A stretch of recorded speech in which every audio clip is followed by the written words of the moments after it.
here present one. Welcome everybody to our fifth and Avon Community Advisory Committee meeting. It's been a while since I've seen most of you, and I'm delighted to see Craig back in attendance because the dual hatting and asking other people to step in was onerous. So Craig, welcome back, and I hope you enjoyed your vacation and your typing hands are ready. I'm calling the meeting to order. This meeting is being held pursuant to and in compliance with Emergency Ordinance 20-TAC Alpha 16, an emergency ordinance to ensure the continuity of government during the COVID-19 disaster. The committee members who are electronically present at this meeting are Supervisors Palmer and Price, Commissioner Randolph, and committee members Rob Finley, Andrew Baxter, myself, Sean Bridge, Diane Greider, MK King, Roger Schickaday,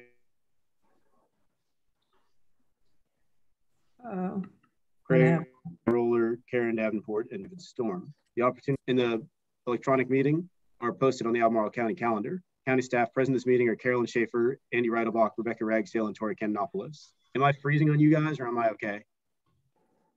You were freezing a bit.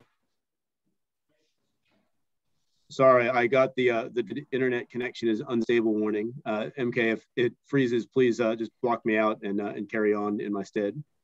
Before we get to the minutes, I did want to address December meeting. We talked earlier if we were going to hold it or not. I think there's enough agenda items populated now that it makes sense for us to continue with that. So just keep that on your planning calendars. And with that, have we all had opportunity to review the minutes, and are there any corrections we'd like to make? I would encourage corrections since I'm the one that took the minutes, and then realized after the fact that I did not take roll at the beginning of the meeting. So please note if you were or were not there and if I got it right or not.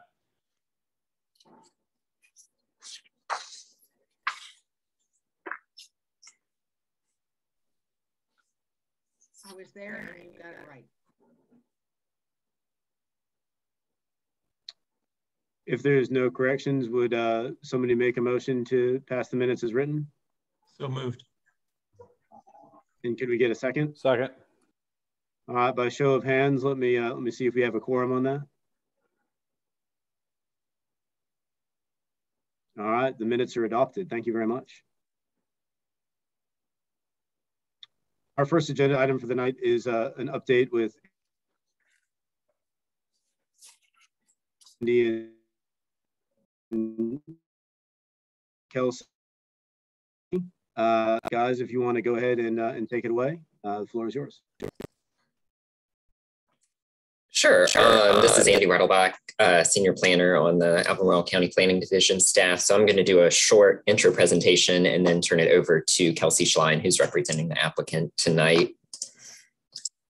So can everyone see and hear me okay? Okay, great. Thank you. So this is just an update meeting for all of you on the CAC for a rezoning application that has been submitted, ZMA 2021-5, 1805 Avon Street. It was originally submitted back in the spring, and the community meeting for this application was held back in May, so it'll probably look familiar to you. It involves a request to rezone 2 parcels of land on Avon Street, right south of Avenity. I have them highlighted in the aerial shot. The applicant is requesting to rezone them from R1 residential to PRD, the planned residential development. The 2 parcels together total about 3.6 acres, and the applicant is requesting a maximum of 85 two-family and multifamily residential units. And these particular parcels are located within the Scottsville Magisterial District. So just the timeline, as I mentioned, the community meeting for this project was originally held back on May the 20th of this year. And then I wanted to bring your attention to the Planning Commission public hearing date. This was actually just confirmed this week that this application is going to be heard before the Planning Commission on Tuesday, December the 14th. So a little under a month from now. And then the Board of Supervisors public hearing is still to be determined. It has not been scheduled at this time. And of course, if you have any questions or comments, would like to know more about the Planning Commission public hearing, the staff report, anything like that, my email address is at the bottom of the screen, mreitelbach@albemarle.org. And so that's all I have for tonight. And now I'll turn it over to Kelsey Schlein, who is representing the applicant in this application. Thank you all. Awesome. Thank you so much, Andy, for that presentation and recap and overview of this project. As Andy said, my name is Kelsey Schlein. I'm a planner with Shimp Engineering. I'm here tonight representing Victorian Properties and James Moss, the property owners and the applicants for this property. So I'm just going to share my screen with you. I know you have a packed agenda tonight, so I really just wanted to check back in with you all to provide an update on a few key changes that were made since the last time we spoke about this project back in May, especially since this project is moving forward to the Planning Commission next month. So as Andy showed you, this is a 3.6 acre property right next to Avinity. It's designated urban density residential in the comprehensive plan. So at 24 dwelling units per acre of a maximum density on the property, we're within the recommended density range for urban density residential. Just a quick recap of the concept plan overview. The idea here is for it to be kind of a mixture of triplex, quadplex, townhome, multifamily. And so what you're looking at here is kind of a representation of building footprints with the form to be fully fleshed out at the site plan phase. One of the key items that, and I'll just revisit, we think the products or the units at Wickham Pond are kind of a really good representation of the type of unit that we're imagining here with, a 3-bedroom unit up top and then a 1-bedroom unit down below. So just providing a few precedent examples, the apartments that are taking shape right next door, the 12-unit apartments right at the front of Avinity are also a good representation of the type of form that is imagined within this project. So a few key changes. A main item that we discussed last time that we spoke was the amenity spaces. And as this is PRD, it's expected that planned residential developments have a higher level of amenities.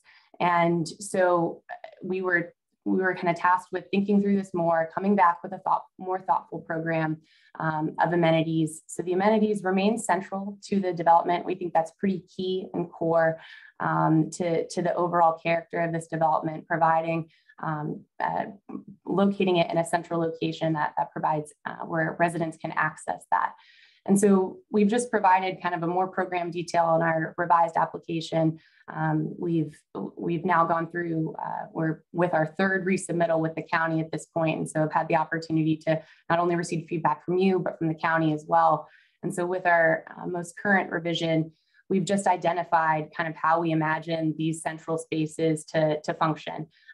We think a nice picnic shelter and a tiered garden aspect would be a nice amenity for a central space here where people can gather for a picnic or just some nice outdoor space for people to gather. And then we're proposing just a playground in accordance with county regulations. However, our application puts forth that at site plan as if alternative amenities are proposed, that those can be worked through at the site plan phase as kind of as this development takes shape and becomes more defined through the site planning process, of course, if it is approved by the Board of Supervisors. Another item that I just wanted to follow up on, we did talk about some improvements on Avon Street Extended and whether it would take shape as a multi-use path or a sidewalk, especially given that you all have recently had relatively recently had the Avon Street corridor study completed. So since there is an existing sidewalk in front of Avinity that kind of extends in front of the elementary school, we're proposing to continue that network. However, we've provided enough right-of-way for a multi-use path improvement. So if there's ever kind of a comprehensive reimagining of the pedestrian network on that side of Avon Street. This application will have provided the right-of-way necessary for that. A few other key items that I just wanted to touch on. Building height was something that we discussed last time with the revised application. The building height is limited to 40 feet. The by right allowance in a PRD is 65. We're committing to 40. This is or 3 stories, the lesser of. That building height is consistent with heights that were approved with Avinity Phase 1. One other item, I guess, to follow up on is that the entrance location, we have talked with VDOT, and that has been reviewed by them. And so this entrance location, as shown on the northern side of the property, we kind of worked through the review process with them, and that is permissible. At the time of site plan, any entrance improvements such as turn lanes, left or right turn lanes, all of that will be evaluated at the time when a site plan is submitted. So our current analysis shows that they aren't warranted. However, traffic conditions change over time. This development is, again, if approved, a site plan might not be submitted for another year or two. And so the background traffic conditions will have to be taken account into that at that time for any entrance improvements. Those are the key updates that I had for you all. Again, I know you have a busy agenda, but I'm happy to answer any questions you may have. And thank you for the opportunity to speak with you all tonight.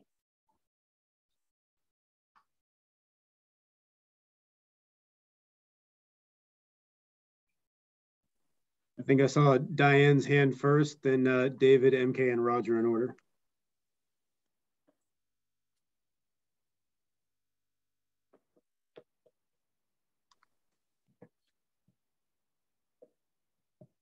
Go ahead, Diane. Okay, sorry. Kelsey, do you mind making these pictures a little bigger? Can you? Oh yeah, I'm so sorry. I should have. Just because I'm 70 and I can't see that well. Thank you so much. Certainly, I'm sorry for not doing that sooner. Appreciate that. So I live in Lake Ranovia, so of course I'm very interested in this, and I missed the last meeting. So you're talking about being right next door to Avinity, where there's already a structure going up next to Avinity, moving south. Or is this moving north of Avinity on Avon? No, this would be south. This is south? Okay, south past the other new apartment building, which is next to Avinity. Correct. Oh, okay.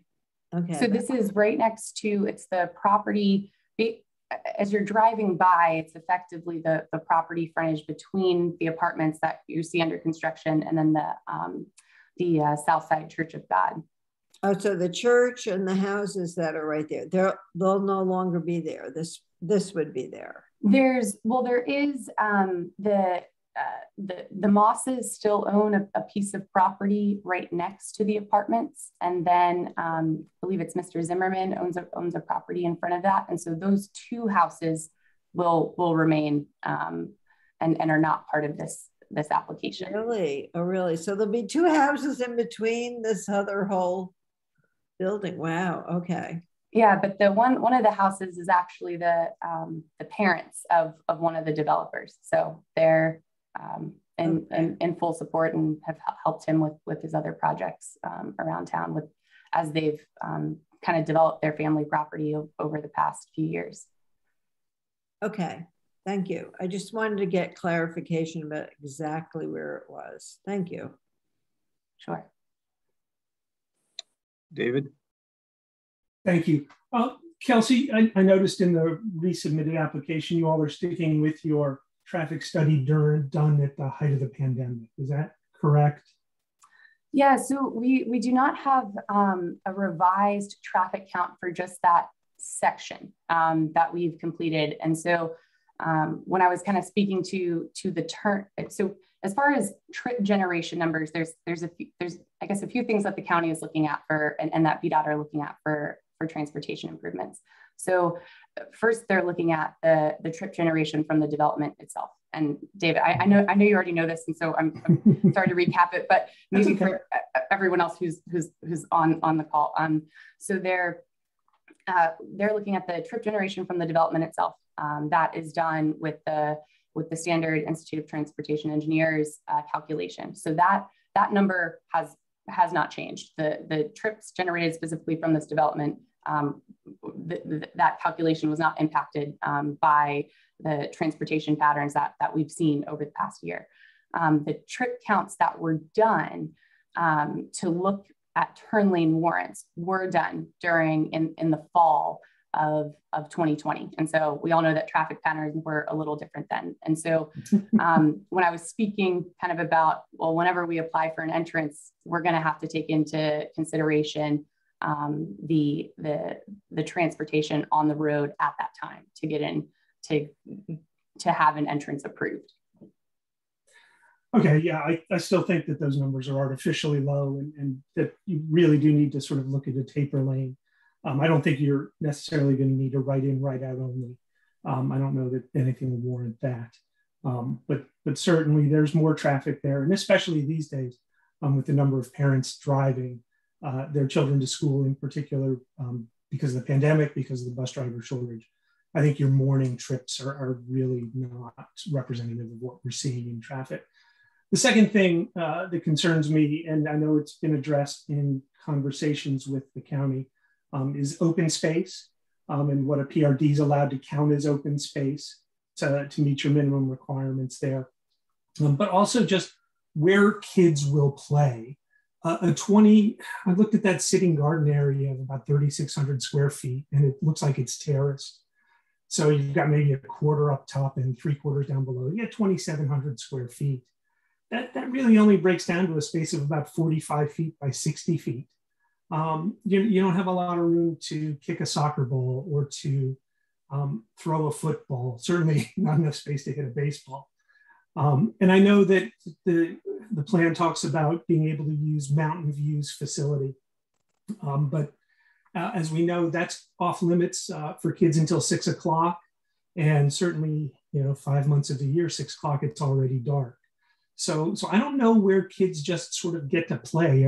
We don't want them playing football in the street. So I understand the density desire, and I like the idea of a planned playground, but there's no real opportunity here for just sort of a little bit of expanded play for the kids. So I worry about that between elevation changes and everything else that we've got going.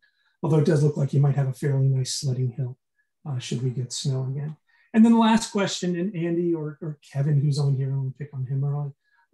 What's an internal access way versus a private street in this situation? And why are we calling whatever road this is an internal access way? So an internal access way is the type of travelway that can be used when a development is not subdivided. So the applicant has indicated that this will not be subdivided and would be under one ownership. And so it's the same type of travelway that is found in apartment communities or condo communities where everything is under common ownership as opposed to a private street. So there are different standards, and it's based on whether the travelway is dedicated right-of-way, whether that's public or private, or if it remains on unsubdivided land. Okay, so if it's all going to remain under common ownership, then the expectation is that the properties themselves have to be rentals, right? The people would not be buying these 2-over-2 duplexes or condominiums, at least at this point. And if that changes, and the road is originally built to internal accessway standards, what happens?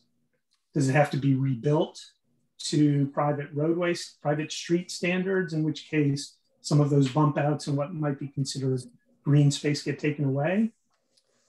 Yes, so if the applicant eventually came in with an interest in subdividing the property into individual lots, they would have to meet the requirements of the subdivision ordinance, which includes the roads and right-of-way.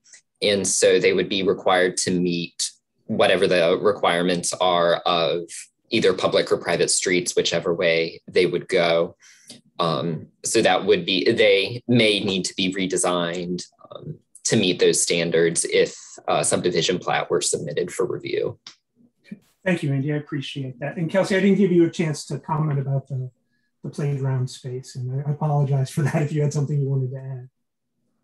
Oh, no. I mean, I think, you know, well taken. Yeah, and I hear you on the fact that you know, on the weekdays, the playground isn't at Mountain View isn't accessible to children until after 6 p.m. So I mean, I think that's just something for us to, you know, consider moving forward. If there's, I mean, if we even become more creative with amenity spaces, and we've worked on this in other developments, doing kind of a meandering, like, natural playscape. We had the pleasure of working with Wild Rock, and so we're very familiar with how to design these, and can certainly come up with creative solutions to ensure that kids have, you know, adequate access to play. So I mean, certainly well taken, and I think that we'll, you know, continue to push throughout this process to come up with creative solutions for play and access to that.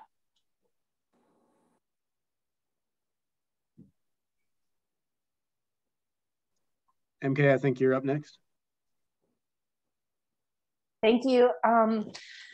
So I apologize, I wasn't able to be at the May meeting, but can you tell me what, just out of curiosity, this existing building in white is that's going to remain? Sure. Yeah. So right now, it kind of functions as a shed, or it's like an accessory structure, but it's pretty well built and well designed. I've actually never been inside of it myself. I've only been out for site visits, and so it's an existing structure that could be utilized, and honestly, if it's not utilized as repurposed as a residential structure, it would make a great addition to the amenity program for some type of indoor amenity space. Got you. Or possibly the owner will use it for storage or something. Sure. Yeah. Maintenance, whatever. Yeah. And then is that road going to connect into Avinity down there at the bottom? No, that will be an emergency access way and I don't know if I have it, I don't believe I have it called out on this presentation, but with bollards here. So it will not provide vehicular access. And if children are expected to play at Mountain View, the intended access would be for them to walk up to Avon Street then and down that new sidewalk all the way to Mountain View. That's how they would access. Yeah, or I mean, there will have to be some recreational component as like that is a requirement of any development. We need to have a recreational component. So there will be access, you know, to recreational opportunities within this development. There may not be a soccer field, you know, or a basketball court as there is over at Mountain View. And so, yeah, I hear what you're getting at is Avon's a busy street, and that's a, you know, not the most pleasant walk, you know, especially for a child, and if they're, you know, do free range playing without direct parental supervision. So I think there's opportunities to you could walk through Avinity, but as far as a designated route or anything, we have not identified that at this point. Well, thank you. Roger? My question was answered, thanks. Great, and then Robert, we'll let you have the last word. Well, I guess I would echo David's questions about open space. There is a display in the documents on the county website that I presume shows the open space designed to meet the 25% requirement. And the green shading there includes a lot of areas that to me don't seem to be useful open space that actually meets the intent of section 4.7, which talks about open space in a way that's passive and active recreation.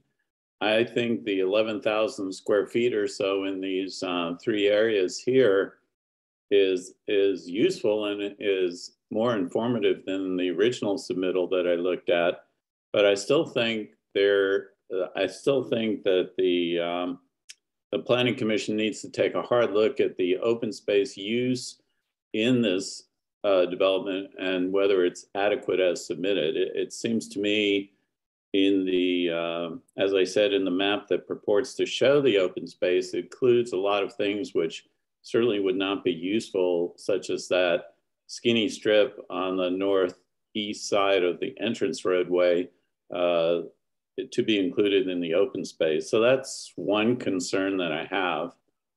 And the other concern I have, and this is a question for Kelsey, do the contours at the far inner end of the development there, which I guess would be the southeast end, it shows your drainage, your stormwater drainage shows that the, I presume the outlet to the retention ponds and the whole collection system is right there at that end of the development. Are the contours there, I guess if you move your cursor, yeah, there you go. Do those contours there essentially show what is otherwise a dry stream bed such that your stormwater is emptying into that little draw there as opposed to potentially moving toward what is shown as the lots there and what's labeled as Bergen Street? Yeah, so there is, predating any development at Avinity or on this property, there is an existing channel to outlet to, and so you are correct. The water would be captured in this channel here. It would not be going down towards Bergen, but it would be captured in this channel to ultimately travel through Avinity. Okay. Is there, can you go back to your air photo for a moment that I think you showed earlier? Is there a detention pond somewhere there that I saw on the back end of Avinity? I don't know if I guess it's not shown in this aerial, but there is a detention pond in Avinity. So as far as water runoff and water wants to go downhill. And so we're always, looking to route our water downhill to the nearest stream in compliance with Albemarle County WPO and state VSMP regs. So we're going to that channel, and then we'll have to, with our, VSMP plan, have to demonstrate basically evaluate the water going through the Avinity pond. So your stormwater would essentially move in that direction, which obviously, as you say, downhill and appears to be that way based on the contours. Correct. Yes. Okay. Well, that's all I had, James. Great. Hey, thank you, Robert. And definitely thank you, Kelsey and Andy, for your presentation. That was valuable. Our next agenda item is the big one that's backing our schedule. And we're turning it over to Rebecca for the county, who I'm learning wears many hats for the county, as well as representatives from Habitat for Humanity and the applicants. Good evening, everyone. I will have a brief presentation and then turn it over to Habitat's team to go through the details of their proposal. I will share my screen with you, hopefully. Thank you for that introduction, James. I have switched gears a little and have started or have taken over the all of the reviews for Southwood. That includes this phase 2 rezoning and also the site plans and subdivision plats for phase 1. So my contact information is on the bottom for everyone that may be interested after this meeting and following up with me. This is the opportunity to go over the regulatory framework and the purpose of the community meeting. I know the CAC is very familiar with that, but we may have some folks on the call or in the meeting that may not be as familiar with our process. So my purpose and introduction is to make sure that everyone understands what our review process is and where we are in that and how they can get engaged. So this is the first opportunity, of course, for people to be exposed to the project. And there will be additional opportunities, a minimum, of course, the required public hearings at the Planning Commission and the Board of Supervisors. Again, for those that may not be as familiar, the CACs are divided and based on our comprehensive plan neighborhoods. And in this case, the southern neighborhoods is where this proposal is located. That's a map on the screen there of those neighborhoods. And also technically the master plan for this area includes some of the western neighborhoods as well. But your representatives or your CAC is called the 5th and Avon CAC, not to confuse you, but as I mentioned, we wanted to go over the review process for those that may not be familiar with it. I know, especially after the first item and where y'all are in reviewing that and commenting on it, there are many people that are familiar with it, but it's really at the very beginning stages. The application was submitted in October. So staff is going to be completing the first round of review and sending out review comments next week. And it's what's called a legislative review, which means the Board of Supervisors has to approve it. That's the case with zoning map amendments and special use permits. Once that process is completed, then there are all the other steps that lead up to construction. More specifically, in terms of what a legislative review means, it means it's the type of proposal that the Board of Supervisors would have to approve. So the process is called a legislative review. As I mentioned, the first step is staff review, but it's not just county staff, such as planning and zoning. It's all the other applicable divisions and county departments, such as engineering, schools, parks and rec, housing, and of course it includes those relevant outside agencies such as VDOT, along with our county transportation team, of course, and then water and sewer authorities. So that's the first step, and what is underway right now is for all of those agencies and divisions to take a look at the proposal and provide initial review comments. Ultimately, when the application is ready, as you saw with the item before, it would be taken to the Planning Commission for review and recommendation before the Board of Supervisors would review it and act on it. Just the basics of zoning.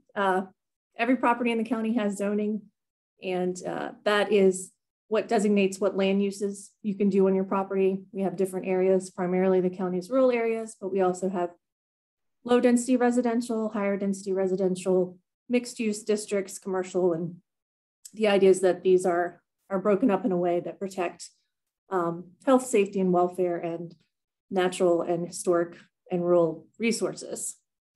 Now, zoning is distinct from the land use plan, which is the long-term vision for the county land. So the land use plan and the zoning may not always match up, but it includes all of those land use recommendations, but also additional strategies that may be important to a particular area in the county. And I mentioned earlier, for folks that may not be familiar, we have broken up the development areas of the county where we concentrate, or we recommend to concentrate new growth and density into the development areas. We have what we refer to as the master plans, and have designated in our comprehensive plan the different neighborhoods. In order to change the zoning of the property, a property owner would go through the rezoning process. As we mentioned, that's what the stage this application is at now.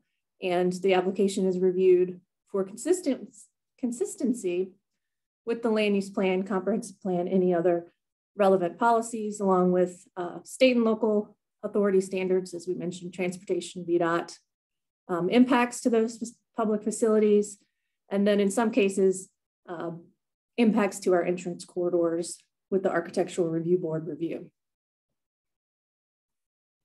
Moving to the specifics of this project, which I will briefly touch on, since I'm sure that we'll be anxious to hand it over to Habitat to go over all of the details of the proposal, but it does include 93.32 acres and is the remainder, or is rather the existing mobile home community, along with a couple smaller parcels. There's 3 parcels in total, and the Code of Development proposes a minimum of 531 units or up to a maximum of 1,000 units. There's also the allowance for a maximum of 60,000 square feet of non-residential uses, plus the provision in the Code of Development that's proposed to allow additional 40,000 square feet of non-residential by special use permit. So the property, of course, is accessed by Old Lynchburg Road, and then Hickory Street goes out past Covenant to the Oak Hill neighborhood, out to 5th Street, and then the properties to the south are Biscuit Run. And then phase 1 of Southwood is also indicated on the map as adjoining parcels. We mentioned the basics of zoning earlier. The lovely retro avocado color is the R2 residential that the property is currently zoned, which allows about 2 dwelling units per acre. And then the darker green are the areas that were rezoned to neighborhood model with phase 1. And all of the parcels highlighted, outlined in yellow are those proposed to be rezoned to neighborhood model. It is a separate rezoning from phase 1, and it would have its own Code of Development, which is the regulatory document for neighborhood model districts. Not only would they follow the ordinance requirements in some cases, but there are additional, or they create sort of a neighborhood model districts, create their own table of uses that would be allowed, for example, and then some additional regulations in terms of green space and amenities. There's also an application plan that's required, and then some developers offer proffers with rezonings to mitigate any impacts associated with it. The master plan is shown. All of the dark orange is the urban density designation, which allows up to 6 to 34 dwelling units per acre. All of the green is the recommendations for those areas to remain as parks and green systems. That includes Biscuit Run Park, and also important environmental features, as you see, going into the Southwood property, such as slopes or stream buffers. There's also the recommendation in the master plan for a center in this area that would provide neighborhood level mixed use with community uses, retail service type uses that are of a neighborhood scale and would serve the surrounding neighborhood. As I mentioned, in terms of the timeline and where we are in the process, review is just getting underway. This is the first opportunity for community questions and comments, and then the review comments would go to the applicant next week. Public hearings are not scheduled yet, and my contact information is below for those that might want to get in touch with me. So I'll hand it over. Thank you. Thanks, Rebecca.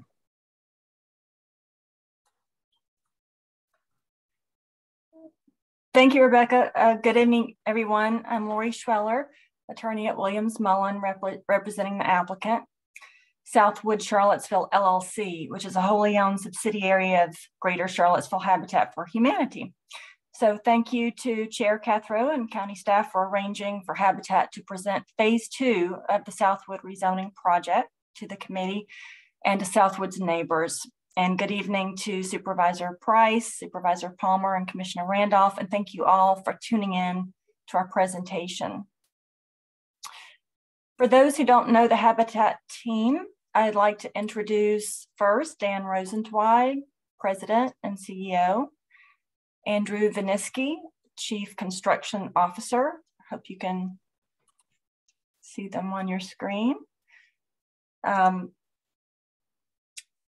Riopel, Director of Operations at Habitat, Melissa Sims, who's the Residential Planning and Design Manager, Craig Katarski and Steve Schmidt of Timmons Engineering, and Megha Dadastep, my colleague at Williams Mullen, who is an AICP certified planner with 15 years prior experience at Albemarle County Community Development.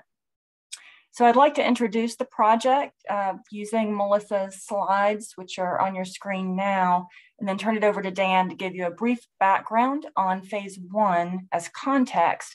And then Melissa will walk you through our plans for phase 2, followed by Andrew's update on ongoing construction at Habitat.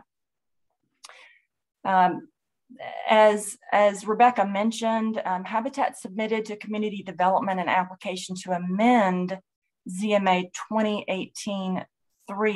That was on October 18th. 2018-003 is the zoning map amendment approved in 2019, rezoning Southwood Phase 1 to neighborhood model development. Our amendment application for Phase 2, which we're introducing to you tonight, requests approval to rezone the remaining 93 1/3 acres of Southwood from R2 to neighborhood model development. As you can see from the map, the current trailer park is located in the largest parcel right in the center, and the first development is happening outside that area to minimize disruption from development and construction in phase 1 as much as possible. The Southwood community is a large and vibrant neighborhood affording over 1,300 residents an inexpensive place to live in a conveniently located growth area. Habitat purchased the 341 trailer park in 2007 to prevent resident displacement. Redevelopment will provide decent, affordable, and permanent housing. As a neighborhood model development, the plan for phase 1 incorporated a block plan, logically organizing the areas of the development in accordance with the uses, forms, and densities set out in the Code of Development. Density will range from green space at the lowest level of density upward through neighborhood, urban residential, neighborhood mixed use, urban density mixed use, to neighborhood center special area, in that area of the project designated for a center by the comprehensive plan. As Melissa will describe further, phase 2 will continue this block plan to provide densities and uses comprising lower residential, medium residential, mixed use, and higher densities, along with recreational and green spaces. So with that introduction, I'd like to turn it over to Dan Rosenzweig. Thanks, Lori, and thanks, James, and everyone who invited us to speak tonight. We certainly appreciate the time in front of you.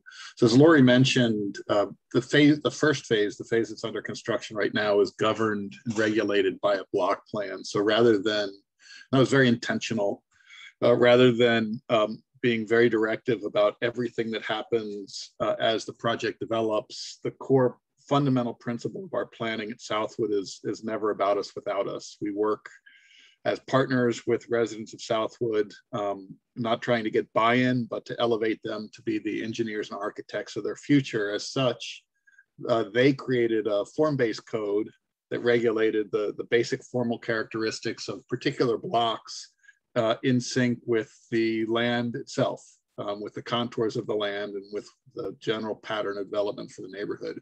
So this was the rezoning, and this is what the residents did with it. We think they kind of knocked it out of the park. And I will walk you through a little bit. It's kind of hard to tell in plan view, but I know a lot of neighbors, in particular Mosby Mountain neighborhoods, are really interested in knowing what it's going to look like when it starts coming up out of the ground. But before I do that, one of the things that we are going to talk about proffers in a little bit. One of the things that that's important to know is that we're always going to try to outshoot our proffers, especially with regard to affordable housing. That's what we exist for. We purchased the mobile home park in 2007 to save the 1,300 residents from displacement. They all live in dramatically substandard housing on infrastructure that has failed. And so to non-displace, we have to at least replace the amount of housing that's there, but that's not enough. We want to actually overperform that because there's such an acute shortage in the region. So in reality, we proffered 50 affordable units, a minimum in phase one. In reality, we're creating 207 affordable units alongside 128 market rate units, which cross subsidize and create a mixed income development.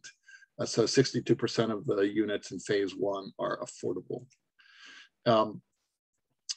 This is what it's going to look like. I know people have noticed that Hickory Street has been closed at the entrance. We've done quite a bit of horizontal construction, preparing the entrance to the site.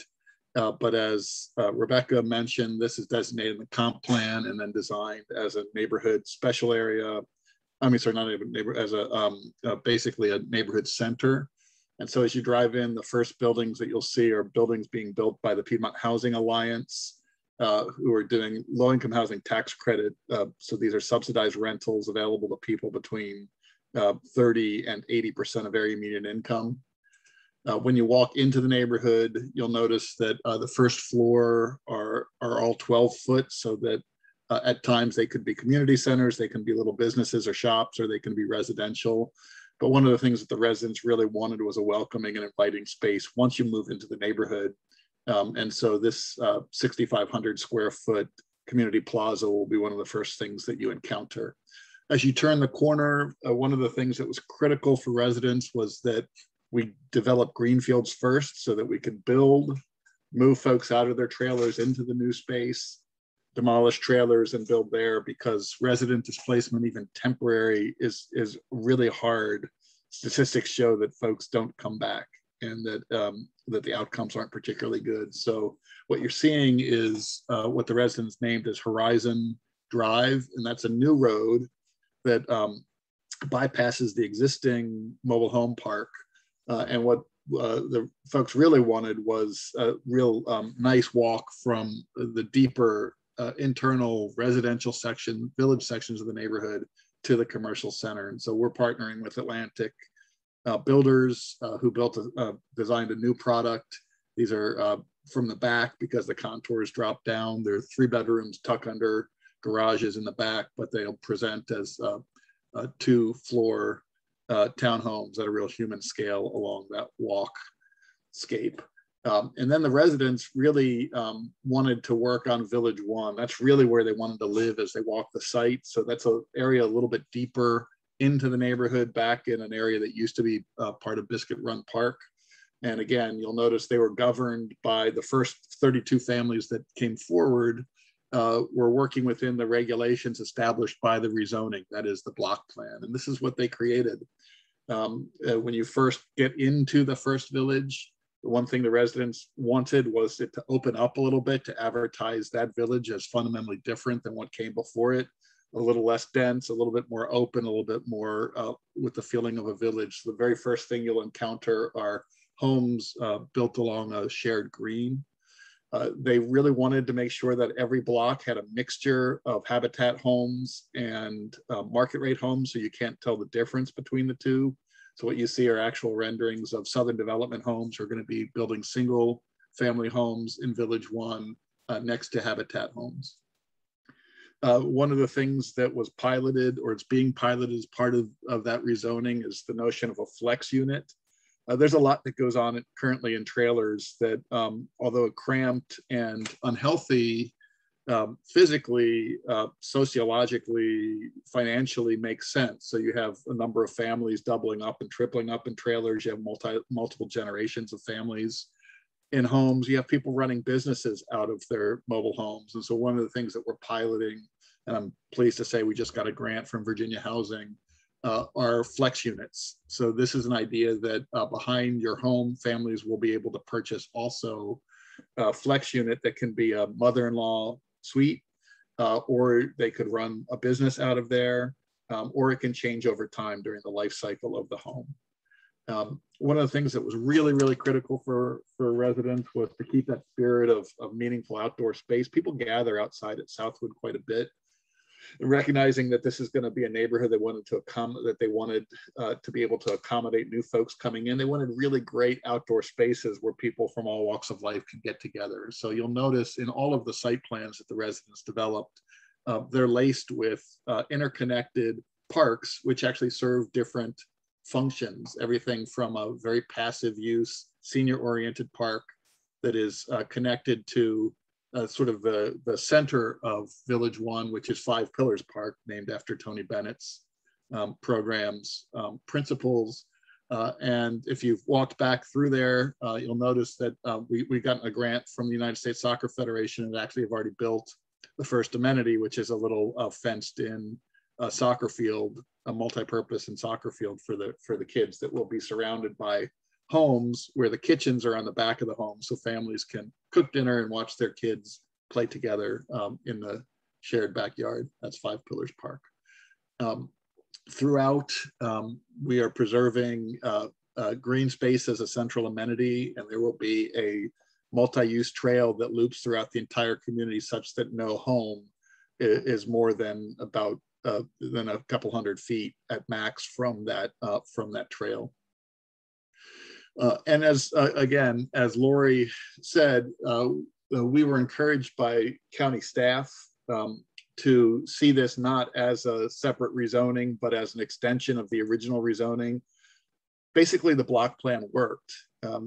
The idea of having the general regulations for the blocks and then cohort by cohort, having families come in together and design each village, it's worked out well.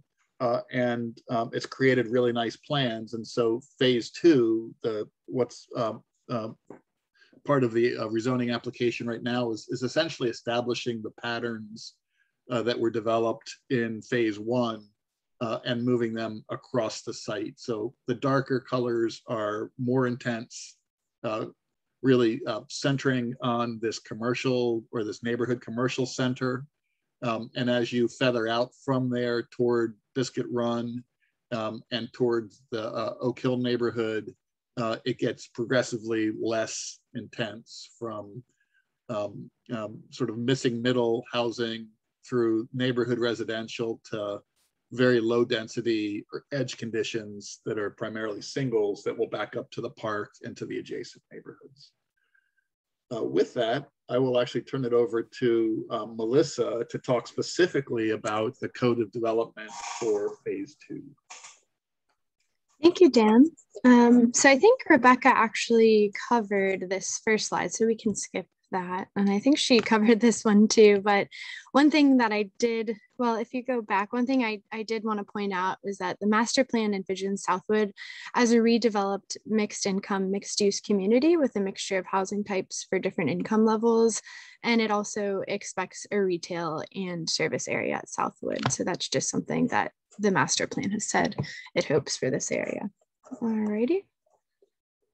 So as part of our rezoning application, we submitted an application plan, which will be binding if our rezoning application is approved. This plan establishes several different elements. First, it establishes the framework street network.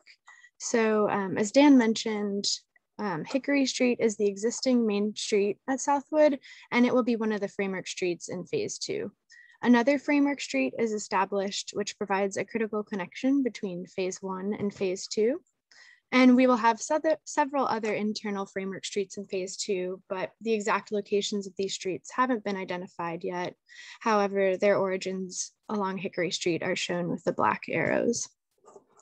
The application plan, oops, sorry. The application plan also establishes some of the green spaces in phase two that are consistent with the master plan. The trail network, which loops around the edges of phase two, is also established in the application plan. And then finally, the application plan divides the community into blocks. And as you'll see on the next few slides, the blocks have different land use types that really start to create the form and character of the neighborhood. So as Dan kind of discussed earlier, phase two is intended to be an extension of phase one. In phase one, we created the core, internal, and edge conditions. So we have a core area of higher density at the intersection of Old Lynchburg Road and some higher density along Horizon Drive, shown in red and orange in phase one. And then we have internal conditions shown in yellow, which have the largest mix of housing, some condos, townhomes, duplexes, and single family homes in phase 1. And then finally, we have the edge conditions, which are shown in tan, which are the lowest density residential areas in phase 1. And again, as Dan mentioned, these are primarily single family homes with some duplexes and a green space buffer looping around the perimeter of the development. And this form, well, yeah, I think we covered everything else there. As you mentioned, Dan, we created some density along Hickory Street, and then we've extended the neighborhood center. That was part of blocks 11 and 12 in phase 1. So yeah, we can. And then as you move away from Hickory Street, you'll enter into the urban density residential village blocks, which are the internal conditions. And then along the edges of the residential areas, you'll find the neighborhood density blocks, which are the lowest density in phase 2. So the phase 2 concept plan helped us calculate the total units and densities in phase 2. And based on the concept plan, we can build a minimum of 531 units, as Rebecca mentioned, but we hope to build closer to 1,000 units. So if we were able to build 1,000 units in phase 2, this would result in a gross density of 10.71 dwelling units per acre, and then a net density of 13.57 dwelling units per acre. And these densities are well within the minimum and maximum densities for urban density residential areas that are identified in the comprehensive, plan shown at the bottom of the page. So that's the 6.1 dwelling units per acre to 34 dwelling units per acre. So in looking at the entire Southwood project, the Code of Developments for phase 1 and phase 2 would allow a minimum of 681 units total throughout the entire project and a maximum of 1,450 units total for the whole project. So this results in a gross project density of 11.39 dwelling units per acre, and then a net density of 15.8 dwelling units per acre. One thing to note is that we are not building the maximum permitted units in phase 1. We're building about 100 units less than what the phase 1 Code of Development would actually permit. So these density calculations are just a tad bit lower than what we're showing here. And 50,000 square feet of non-residential space was permitted in phase 1. However, only up to 10,000 square feet will likely be built in phase 1. So with that in mind, there will likely be about 70,000 square feet of non-residential space in Southwood phases 1 and 2 total. A really exciting element of phase 2 is that at least 231 units will be affordable.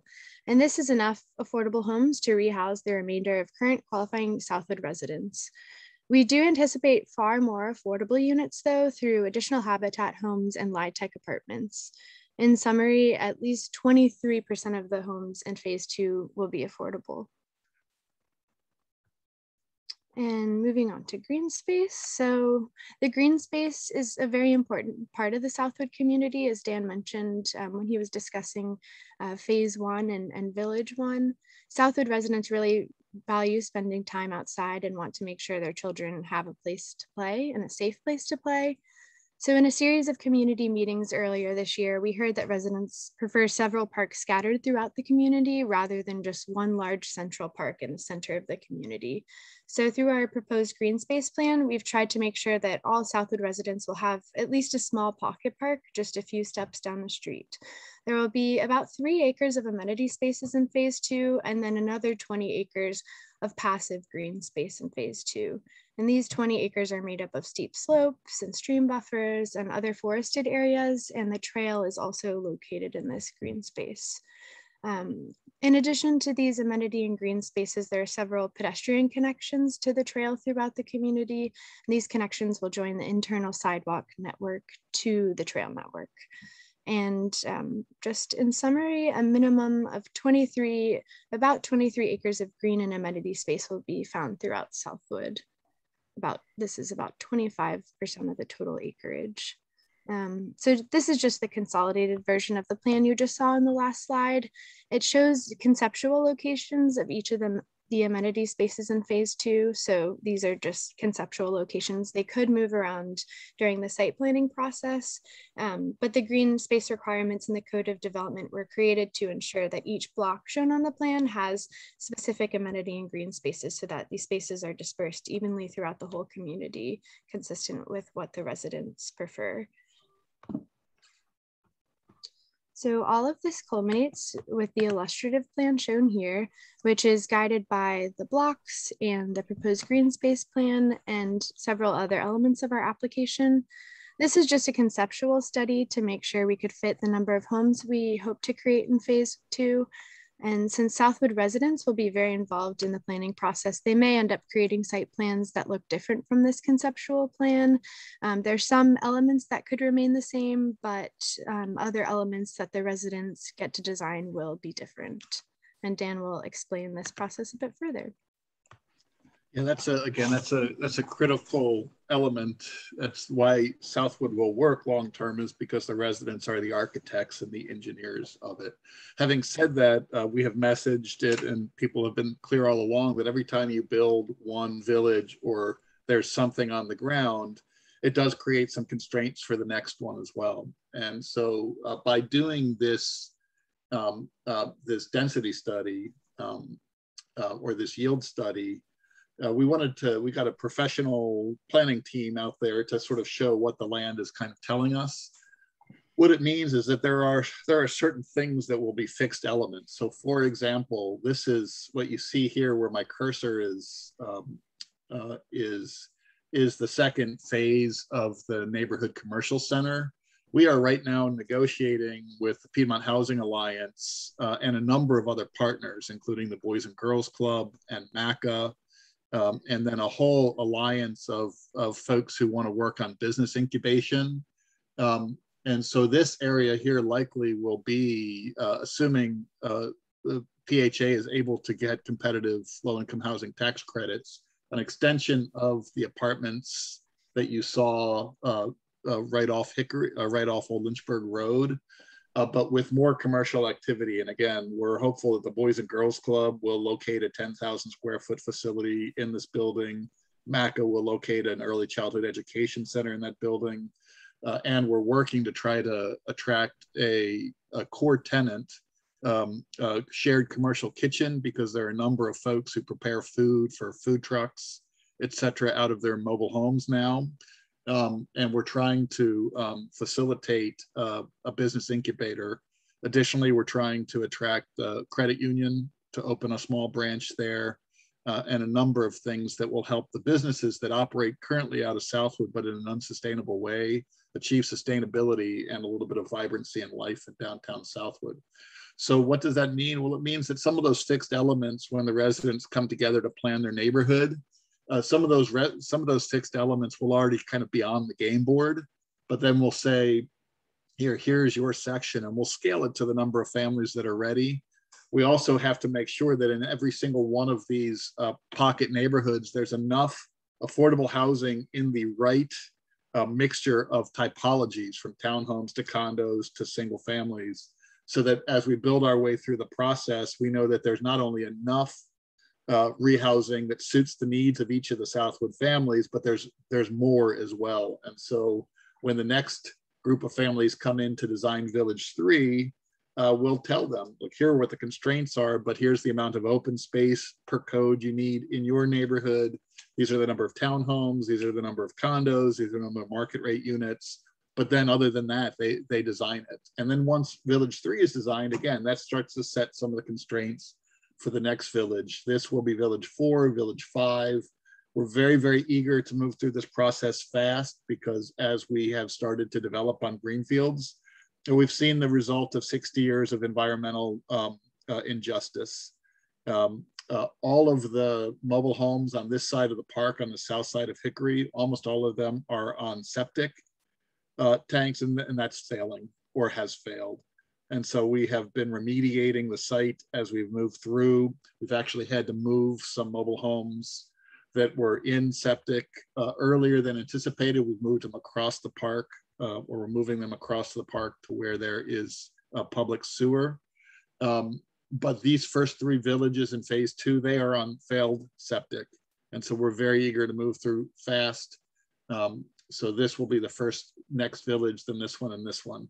We're also working on a plan potentially to get out in front of development and install a permanent sewer line in this section here to temporarily take these to decommission all of the failing septic at Southwood, put everyone on sewer to be able to make sure that we can get ahead of the process, build more permanent housing, and move people into there. We will do this, as I said, in phases. Area 1A and 1B will go next because it's adjacent to what we're developing now. We'll move on to 2A and 2B because those are on septic fields. We'll then move to 3A and 3B, and then 4A and 4B. Altogether, this will probably take about a decade once we get started, perhaps even more. And as you can see, these areas are, this is how we're doing the planning process. I talked a little bit about the neighborhood center. I'm very excited about this, given the amount of entrepreneurial activity, ingenuity, resourcefulness among Southwood families. We want to provide a space where they can grow their businesses, where they can incubate their businesses, where they can elevate their businesses to a more sustainable level. And I'll turn it over to Andrew Vaninsky, who is our Chief Construction Officer, who's got 30 years of experience developing large neighborhoods like this. Andrew? Good evening, everyone. Just briefly, what we're looking at here is just what it says. These are recent land development photos taken on site in the last week or two. What you're looking at in the upper left-hand corner is mostly Village 1. And in the upper right-hand corner is the section of horizon that we are currently putting stone and curbing in as of today. And we hope to have that road completed. The 2 photos on the right, the upper photo and the lower photo, show just an extension of that Horizon Road that we talked about earlier in phase 1 that connects Hickory, the existing Hickory Road, to Village 1. We expect by the first week of December, we will have asphalt down all the way to and through Village 1. And then what was mentioned earlier, the mini pitch soccer facility that was installed within Village 1 is in the photograph there you see there on the lower left.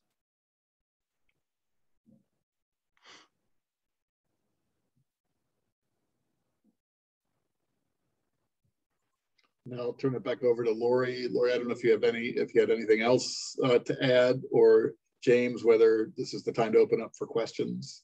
We're happy to stick around as long as you'd like us to. I want to thank you for Lori, Dan, Melissa, and Andrew for a great presentation. I thought that was awesome, and I know there's going to be a ton of questions. I can see the hands popping up already. I'm trying to keep track, but I'm going to use my prerogative and jump the queue and ask you a few right off the bat. First, I want to say I was incredibly impressed by your presentation, and particularly your engagement of the local community. I think that speaks to a lot of people on our panel here, that you're really bringing the families in and asking their opinions. That was fantastic. Both of my questions are born strictly out of ignorance, so pardon my lack of knowledge. The ratio of market value versus habitat-built homes, is that the same in every density, or are they concentrated one particular type of density or another? And so James, the very beginning of your question, you froze up a little bit. So I didn't, could you repeat the question, please? Sure. The market value versus habitat built affordable homes, is the ratio the same regardless of home size or neighborhood density? It's the percentage? It sort of depends. I mean, generally speaking, each of the villages will be majority habitat. That's kind of the way it works out, but it's not true everywhere. So, for example, along the parcels bordering Old Lynchburg Road, in the planning process, the residents actually said, you know, we actually don't like that parcel all that much. It's too close to Old Lynchburg Road. And so their original idea was let's locate a lot of the market rate density there, and let's really focus on habitat homes and the sections of the land that they like best, which was that peninsula back a little bit deeper. And so along blocks 9, 9, and 10 along Old Lynchburg Road, that will be majority market rate. But then when you go back into the village, that's significantly majority habitat. Got it. Yeah. Then LIHTC is neither habitat nor market rate. That's a whole different thing. Those are affordable rentals. A handful of Southwood families will want to live in there, but for the most part, Southwood families skew young. They want smaller typologies. They want to buy their own homes. They want habitat homes, and so the LIHTC really kind of serves a regional need for housing for folks between 30 and 80% of area median income. Got it. But in every particular neighborhood and neighborhood density, there's a mix of affordable and market rate homes. We're not just putting all the market rate homes in the edge communities with the bigger houses. No, that's right. Got it. And then my second question, again, born of ignorance, what happens after a family is sold an affordable rate home and they pay it off? Can they immediately sell it at market value? Is it their asset to use as they like, or are there conditions and restrictions that come with that agreement? Great question. Yes, the latter. That there are 30 to 40 years of deed restrictions on all habitat homes. We really tried in the affordable housing space. There are programs where all of the equity is invested in it's really about the unit, and then there are other affordable on the other side of the spectrum. It's all about the family. Habitat kind of splits the difference. And so here's how it works. And this gets a little bit complicated, and I'll try not to get too wonky about it. But for a term of 40 years, Habitat maintains a right of first refusal. So the very first thing that happens, let's say it's year 10 and a family goes to sell their home, because we don't want a home to be something that a family is stuck with. They put it on the market, they get a bona fide offer. We have a week to match that offer. Additionally, there are significant incentives in the deed restrictions that incentivize families staying for a long period of time. So for example, the delta between the fair market value. So the book value of these homes is the appraisal at time of sale. That's not what families pay. They pay what they can afford. But the delta between what it costs us to build and that fair market value comes back to families in turn as equity over time. So every time they make a payment on their first mortgage amount, some percentage of that final mortgage dissolves as well. And that dissolves in equal proportion to their 30-year mortgage term.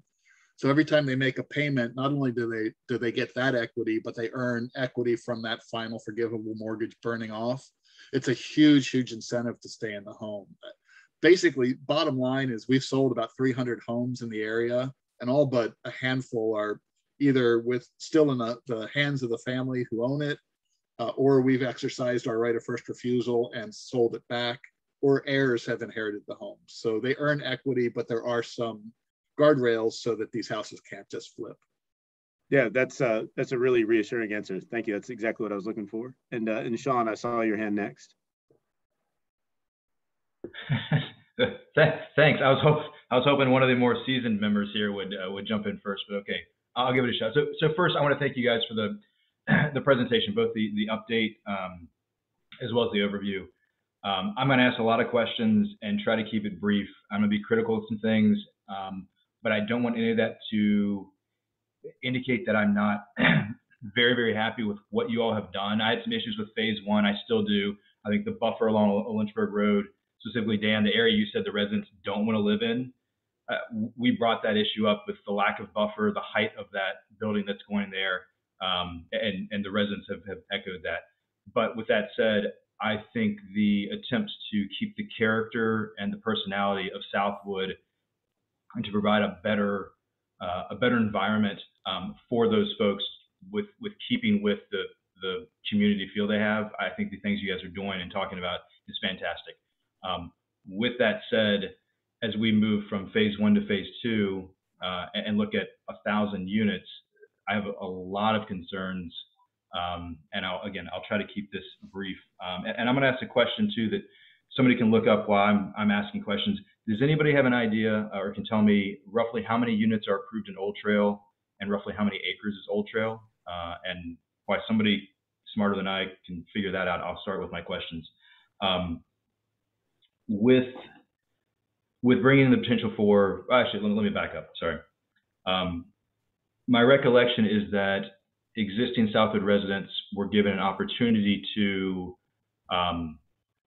volunteer or sign up for the Habitat program, which is kind of the sweat equity program, as I understand it. I won't get the terminology right.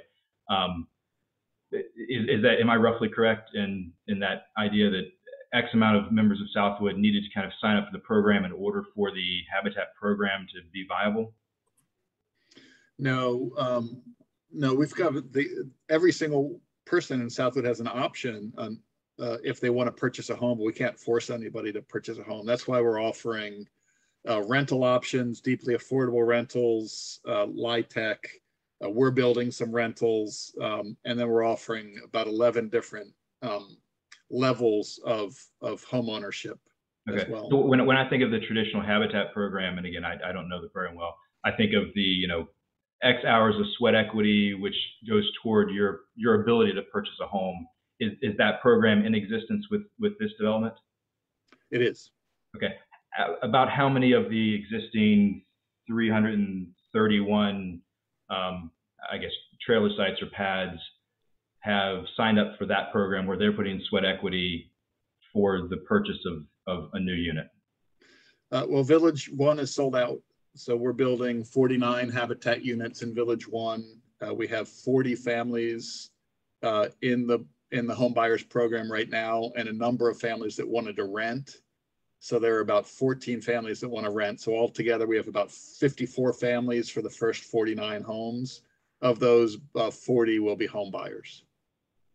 Okay, so 40 out of the 331. Is the expectation that as you move from Village 1 to whatever the next village is in phase 1, are there more people that are signed up, or is 40 the number?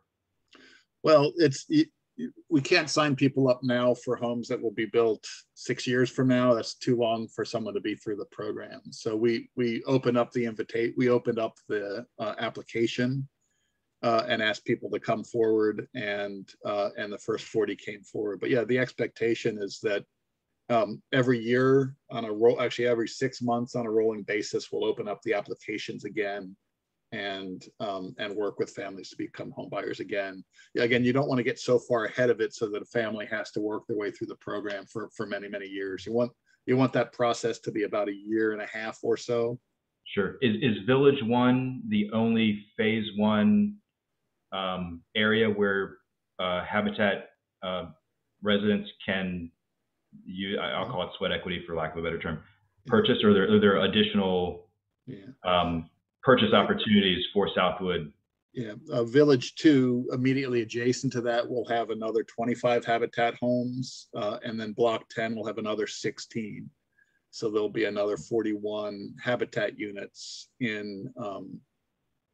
Did I get that right? Did I get that right, Andrew? Yeah. Yeah. Okay. Yes, but Village 2 is 6 years away? No. Village 2 site plan was designed by the next. Again, what we do is we ask people to raise their hands and say they want to go next. And when they do, then they'll come together and design a village. So the folks who eventually will apply for home ownership in Village, who will be homeowners in Village 2 or renters in Village 2, have already designed Village 2. That's going through the site plan process right now. Okay, and how many Habitat homes were in Village 1? 49? 49 in Village 1. And you had 40 families of the 331 that raised their hand and said, we want to participate in Village 1? No, more than that. 40 want to purchase in Village 1, and there are another 14 or 15 or so who want to rent in Village 1 or Village 2. Okay. So in other words, the supply and demand is kind of right. It's gotcha. Kind of right on. Anybody have an answer on my Old Trail question? Old Trail is 800 acres. I know that. Okay. And I'm not looking for pennies. I'm just curious, is Old Trail 1,000 units or is it 5,000 units? I was just trying to look that up for you. Okay. All right, I'll let you keep looking, Rebecca. I'll go on with my next question. It gets a little... I saw something about 650 units, but that was like 5 years ago. Yeah, it's more than that. And I saw another thing that said it could be up to 2,200 units. Okay. So I'll just using that number. If we're looking at 800 acres and 2,200 units. It's not 800 acres. It's not? No, it's not. There's a couple things that get confusing about Old Trail. There's the rezoned portion that went through a rezoning amendment, and then everything north of Western Park and the creek there is by right. So when you say Old Trail, I don't know if you're lumping in the by right or not, but we can certainly get you the Old Trail Code of Development. I was just trying to pull it up to make sure that we didn't give you and I'm just trying to get a feel for, so anyone that's been in Old Trail in the mornings or evenings trying to get in or out, and they have 2 actual access points of ingress egress on either side of it, knows that it's an absolute disaster right now, and it's only getting worse. No, it's not. And now we're looking at a density that is for a unit per acre, I think, is significantly more than Old Trail is. So I have very concerned about the impact on Old Lynchburg Road, the backup for folks coming in and out of Hickory Street, and then what's that going to mean for the traffic that goes around the backside by Covenant out through that neighborhood. But then really, I mean, you see how recent development, whether it's Oak Hill, how that's affected Sunset Avenue Extended, how Fifth Street Station, how the traffic impact there on 64 is.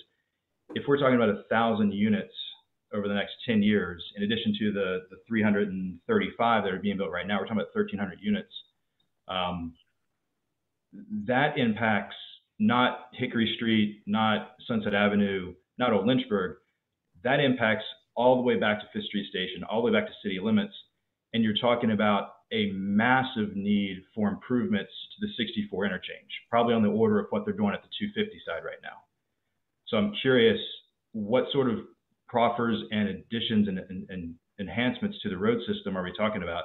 Because anyone that's coming from the Sunset Avenue Extended side or the Old Lynchburg side coming in from the city, trying to turn left to go north on Old Lynchburg is never going to be able to get out into traffic. As it is, it's backed up every day, morning and evening, and it's only getting worse with existing development that's already being built as part of ABC and Oak Hill and all the other pieces out there.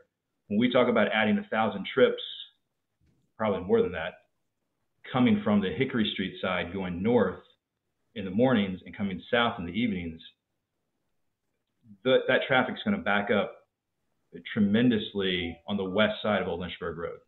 So what improvements have you guys proposed, or what do you see to fix the road from Hickory all the way to the city limit going north? We have our traffic engineer, Steve Schmidt, with us. Could we, Dan, do you mind if we turn it over to Steve to say some words? Yeah, sure. Thank you for the questions, and I'm going to walk you through a little bit of our process, and excuse me, happy to expand on anything else. We did do a pretty extensive traffic study in this area from Hickory Street to the south, all the way up to and including the interchanges. You're absolutely right. There's a significant amount of traffic out there today, and there's more coming.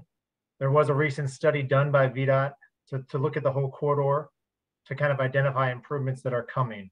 One of the improvements we know is coming online is the roundabout at Old Lynchburg and the county complex there.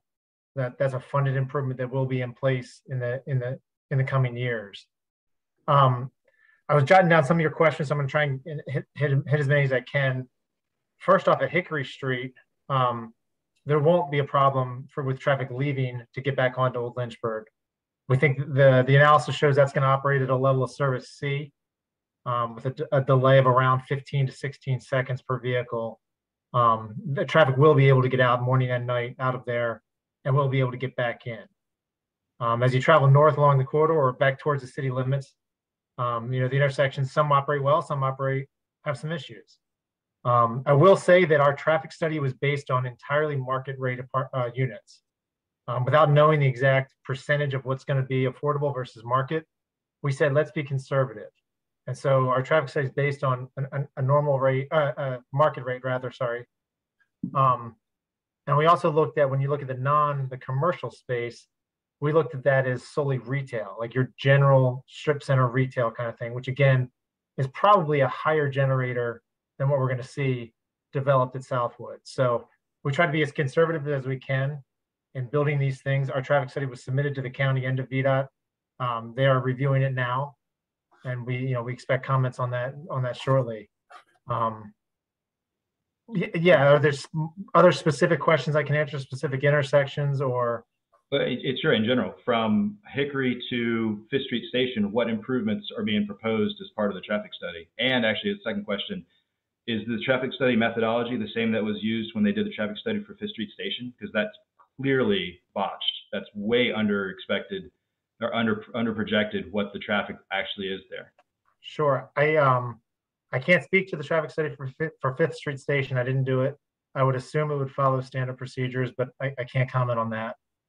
As far as the profit improvements with this Southwood, I would turn it back over to Lori or someone else.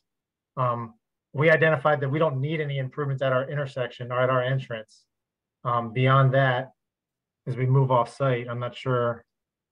Yeah, that's right. Typically, Sean, as I'm sure you know, we make proffers to offset impacts of the development, and the traffic impact analysis didn't show any negative impacts or necessary traffic mitigation improvements. So at this point, we have not proffered any traffic improvements in the area that you mentioned from Hickory to Fifth Street Station. So 1,000 units, approximately 4,000 people. I don't know what that corresponds to in trips. The expectation is there won't be a significant impact on traffic that requires improvements to Old Lynchburg Road and Fifth Street, or the interchanges with 64, Fifth Street Station, Old Lynchburg Road, Sunset Avenue Extended, or Ambrose Commons. That's what the study's currently showing. Okay. Steve, sorry, I think I interrupted you. Yeah, no, that's exactly what I was going to say. We did take into account the improvements that are coming, like the roundabout I mentioned. And that roundabout will operate very well with the additional traffic from Southwood and a couple other developments in the area that are coming. Is that roundabout, is it 2 lanes wide all around, or is it 1 lane wide all around? I believe it's only 1 lane. Okay. Kevin, and then I'll ask one more quick question, and then I'll let somebody else do it. Approximately how many school-age children are you guys included in phase 2 projections?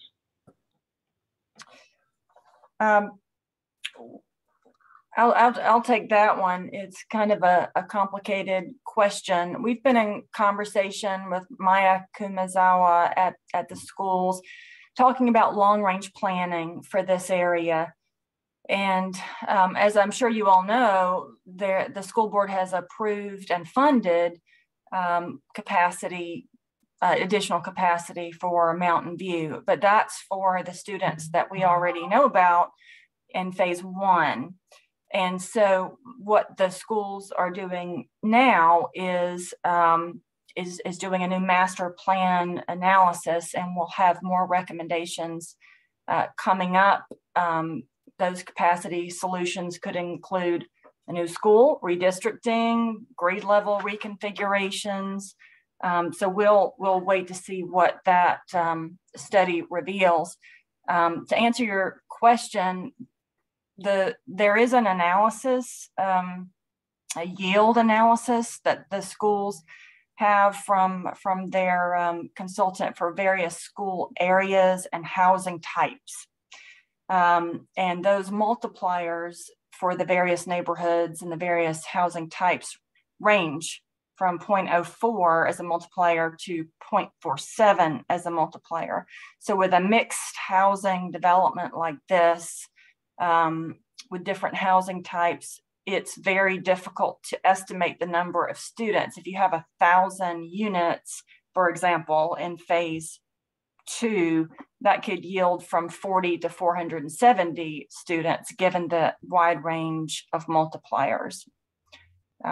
So, we're working with the schools to provide all the data that we have. We've had conversations with Maya to bring her up to speed on what is happening at Southwood, the phases of development, the number of homes we expect. and they're taking those things into consideration as they do their long-range planning. Thank you, Lori. So of the existing 331 trailers in Southwood, how many school-age children are there, approximately? Is it 40 or 400? I don't have the answer to that. Melissa, Okay. would you mind unsharing your screen so we can see everybody? And then Dan, I understand Lori's point that based on different densities, different unit types, the multiplier for students is going to be different. And I know that the phase 2 projected plan that you put up there was just kind of a model for the block schedule, and the residents are going to create it. But I would assume based on topography, density, the way that you guys kind of have a higher density moving out, you should be able to put a general recommendation on this number of high density, this many medium density, this many single family homes, and apply the multiplier and have a rough estimate of the number of kids that fall into this model. And I mean, if the number is less than, well, let's see, if it's 331 trailers in Southwood, based on the buses that I see and my daughter's school, I'm going to bet there's at least 300 kids and probably more. If the Simpsons taught us anything, the average household has 2.3 kids. So if we're talking about 1,000 households, we're talking about at least 1,000 kids and probably more. And if that isn't being built into whatever you guys are working with the school, and the expectation that this development will need to include a proffer to adjust for that, I think that's being short-sighted. And I think we've seen that mistake made already with developments on the south side of town. And that's going to be a very significant issue. I would hope that the Board of Supervisors would take under advisement. And with that, I've used up more than enough time. So thank you guys again for the presentation. It really was wonderful. And again, like I said, I don't want my critical comments or my questions to indicate that I'm not fully in support of what's being done with Southwood and for the residents there. I just have significant concerns about the impact of that volume of folks moving there without proper infrastructure. Hey, thanks, Sean. I appreciate both the questions and your restraint in cutting yourself off when you exceeded your time by only 5 minutes. So well done there. For everybody's situational awareness, I think what we're going to do is prioritize this discussion over the rest of the agenda. When we're done with the Q&A, we'll, of course, turn it over to the supervisors and the planning commissioners if they have urgent news to pass, but this is a unique opportunity for us to get the developers of Southwood here. So we're going to continue emphasizing that.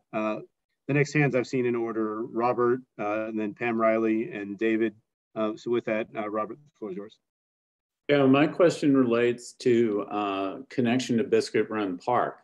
I wonder if you're coordinating with the county on the plans for development for the park, and do you see sort of a primary entrance, for example, with sidewalks along Hickory Street and the configuration that you've shown for phase 2, it seems like it aims right for the park. Is that to be considered a primary entrance, or have you given thought as to how the residents will access the park and where would that be? Yes, great question. Thank you. As part of the code of development, I believe, of phase 1, we proffered coordination with the county to decide on it's really up to the county where they want the entrances to the park to be, but our loop trail will run contiguous with the property line, and so wherever the county wants us to connect our trail, we will connect the trail into Biscuit Run. I just asked the question because it seems like the end of Hickory Street is a major collector through phase 2. I mean, the trail around the margin is great for multiple uses, but certainly seems I would give thought to the sidewalks on Hickory Street as a main collector for phase 2 for people who want to move toward the park. It just seems a very logical approach. So I'd hope you'd give that some serious consideration. That's all I wanted to ask about that. Thank you.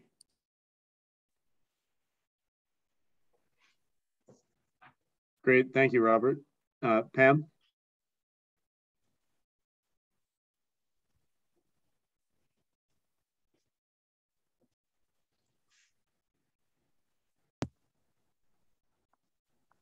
All right, can you hear me? We can, yep. Sure. Thank you for taking questions this evening, and thank you for the presentation. I have just a couple of kind of overarching questions about phase 2. One of my questions is, and I think this is probably for staff initially, in page 4 of the Code of Development, under the existing conditions section, I see that the application states that the developer is seeking a designation for Southwood as an urban development area. And even though the statement is embedded in the existing conditions description, and it refers to allowing the application of traditional design standards for roads, as it seems like a rationale for the UDA designation, I'm a little bit unclear about why the applicant would be applying to be a UDA separate from the southern and western UDA of Albemarle. I guess that's a question. Well, the question for the staff is the applicant currently able to use traditional design standards if they're not their own UDA? I can take that for you if you'd like. This is Kevin McDermott. I'm planning manager at Albemarle County in charge of transportation program. The Department of Transportation for Public Roads does have within their road design manual an area or a chapter that sets standards for multimodal areas or multimodal designs for urban areas. Currently, it's required, if you want to use those, that you have to approve a multimodal design guide for the county. This is something that we're actually looking into as a county, and will likely be part of what we're considering for the comprehensive plan update that's coming up. Once that's done, as part of that process, we would identify areas where those standards could be used. Until we have that overall plan adopted, I don't believe that VDOT would carte blanche allow us to use those multimodal design standards. But that's not to say that we can't work with the Department of Transportation to try and change or get some waivers around some of their standards to make these more of a multimodal urban design style street system. This is just something that we're going to have to work on with the developers at Southwood to try and figure out how we could do that, and coordinate with VDOT. I'm not sure. I don't think it's necessary, though, that we actually designate this as a UDA. I think the trick is to, like I said, get that multimodal design guide that would identify this as a center that we would want to apply those different standards for. Great, thanks. And I guess just so that I'm really clear, then, is this a distinction just within the Department of Transportation, or would the UDA designation we're talking about be similar and have other implications? Like, would Southwood be pulled out of the existing Southern and Western UDA, and would it have status similar to the other UDAs in the county? No, I can go ahead and continue with this, even though I don't deal with the long range planning specifically. But what I'll say is that we have development areas in the county, such as the southern neighborhoods are all part of the development area, as are all these other urban neighborhoods in Crozet and the village of Ivana. Those are development areas that that the county has defined within their comprehensive plan. And they're also recognized by the state as urban development areas for the purposes of, say, transportation planning. Within those, we have also designated very specific UDAs, including the Rio 29 area and the Pantops area, or small portions of the Pantops area. That is an overlay that we've identified through the county, but it is not, it doesn't impact how those areas interact with the broader development area of, say, Pantops or Southwood. So we could identify this as a urban development area, which would have certain implications with the state, but it doesn't necessarily change how we review that as part of the southern area. As you know, with, say, Rio 29, one of our other urban development areas, we did follow up and do a small area plan for that has some slightly different standards from development around there, or slightly different expectations from development around there. It's something that we could look to do at Southwood, but it still would remain within the southern neighborhood in that development area. Okay, thanks. That was a great explanation. And I guess my other question probably is initially for staff as well. The applicant might want to comment on this as well, but in looking at this application overall, and it looks and is structured very similar to phase one, in that as a neighborhood model district rezoning, it really seems that it's the code of development that is really the nuts and bolts of what's going to determine what can get built and where it can be built, and what type of land use it is, and a whole lot of other sort of specifications. I'm wondering if the staff could bring up the concept plan, because this relates to my question relates to the concept plan, which I guess is also called the block density plan. So it seems that what can be built in these blocks, as shown on this plan, is dictated by the general block descriptions that are on page 8 of the Code of Development, and by the land uses by block specifications on all those other pages, 10, 11, 12, and 13. My question is, does the Code of Development allow for the blocks to change in size and location? Did you want me to share the block plan with you? There is, to answer the question, there is the flexibility that they built into their Code of Development so that the block sizes could vary by 30%, but they would still need to be in general accord with the application plan. They have included what they're calling a concept plan in their Code of Development. There's also the separate document called the application plan, which would govern the layout and development. Can you all see that block plan that Ms. Riley requested? Yeah, I can see it. I'm assuming everybody else. Okay, thanks.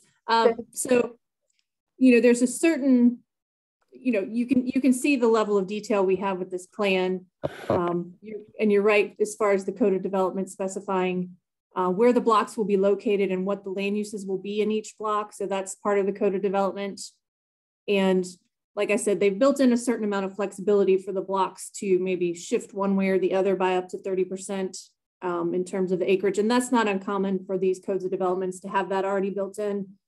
And as you all know, or some of you are familiar with, there's an additional layer of flexibility, if you will, for plan developments to make some minor changes as they get into site plan.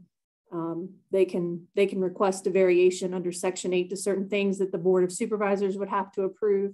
So that's sort of, how these things are structured, and how we interpret the plans. And, every code of development and application plan is different in terms of how they set it up. But the neighborhood model district does require that it be established by blocks and a number of other things. So hopefully that's helpful. Well, it is. I guess what my next question is my understanding is that the applicant has not proffered the concept plan. Is that correct? So the way that this is a plan development district, so an application is a requirement of the ordinance. So for plan development districts, you don't need to proffer a plan. It's already covered by the ordinance, with a caveat that in some cases you will find a proffer where there's something specific that ties back to the application plan. You may see a greenway dedication requirement show up in a proffer as example. But the mechanics of it and the way that the ordinance works is that the application plan is not required to be proffered. You don't proffer things that are already a requirement of the ordinance. in some of our other zoning districts, if they were rezoning this to R15, then the proffer would be the mechanism to make commitments to a plan, if that helps. Yeah, and I guess the sort of the, and I appreciate the description, the intent behind my question here is, whereas I think probably everybody supports allowing a certain amount of flexibility, and that would be based on, you know, market changes, that would be based on resident input.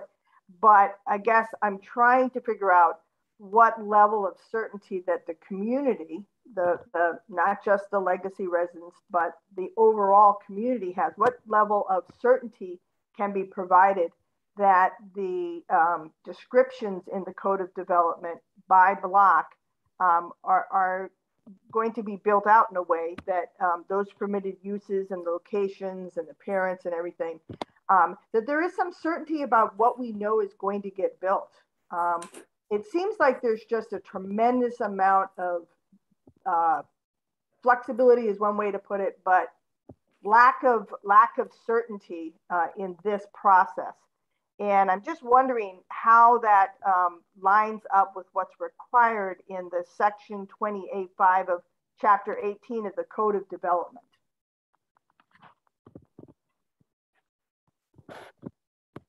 20A is an Apple 5, the neighborhood model district. Is that what you're asking? It's the state Code of Development statute. Yeah, statute. You know, it's essentially what level of certainty is required in a Code of Development. And that's outlined in the neighborhood model district. The neighborhood model district requirements outline what is required in terms of establishing the Code of Development, so that there's something ringing in the background. Yeah, that's me, I'm sorry. Okay, I just didn't want to keep talking and then y'all not be able to hear me. You know, this is, the codes of development vary, as I said, in terms of the amount of flexibility that's built in. The uses and the block designations will really guide what can happen in each block. So we know that there are certain areas that are shown for non-residential uses. So there's certainty in where the non-residential uses in the blocks would be. And it's set up in terms of what density will be in which blocks, with the paler yellow areas being lower in density than the orange. And that's established in the Code of Development. But where there is the flexibility when you look at this block plan is the exact location of the other streets that are coming off of the framework street, and then the mix of housing types. You probably noticed in the Code of Development that there, you know, the Code of Development by block will list what housing types are allowed by block. So, you know, if there were specific concerns that come out of this review process that you shouldn't have a certain product type in one of these blocks, then that can be built into the Code of Development. So we're really, you know, we're establishing the major elements, as we call it, during this review process, which is generally, you know, the things I just described, and of course the green space areas and the areas that will be preserved as part of the application plan and Code of Development.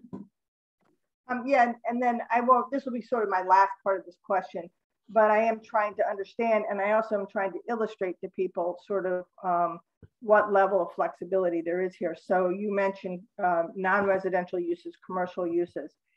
From my read of the Code of Development, there's only 4 blocks where commercial or non-residential development is not allowed. And that is those low density light yellow areas, block, or I guess it's actually 5, 16, 17, 18, 19, and 20. And correct me if I'm wrong, but I'm under the impression that non-residential uses, commercial development can occur in any other block besides those 4. Is that correct? I think we're getting down into the nitty gritty of the Code of Development, but that is the guiding document. And I keep flipping through all the pages that you're referencing, and I really appreciate your thorough read of it. So I'll have to get literally on the same page with you in terms of what non-residential uses. You know, if you look in the Code of Development, for example, for the neighborhood density areas, a lot of the non-residential uses would not be permitted. So in the chart where it says P, it means the use is permitted. There's the urban density mixed use blocks have the widest range. And then the neighborhood density and urban density residential village blocks don't have as many non-residential uses that would be permitted. So it's sort of, I think we've talked before, or Dan mentioned that that it's set up, you know, as far as the transect concept from the center going to the edges of the development is one of the features of it, if you will. Okay, well, thank you. I don't want to take any more time, but I appreciate that explanation.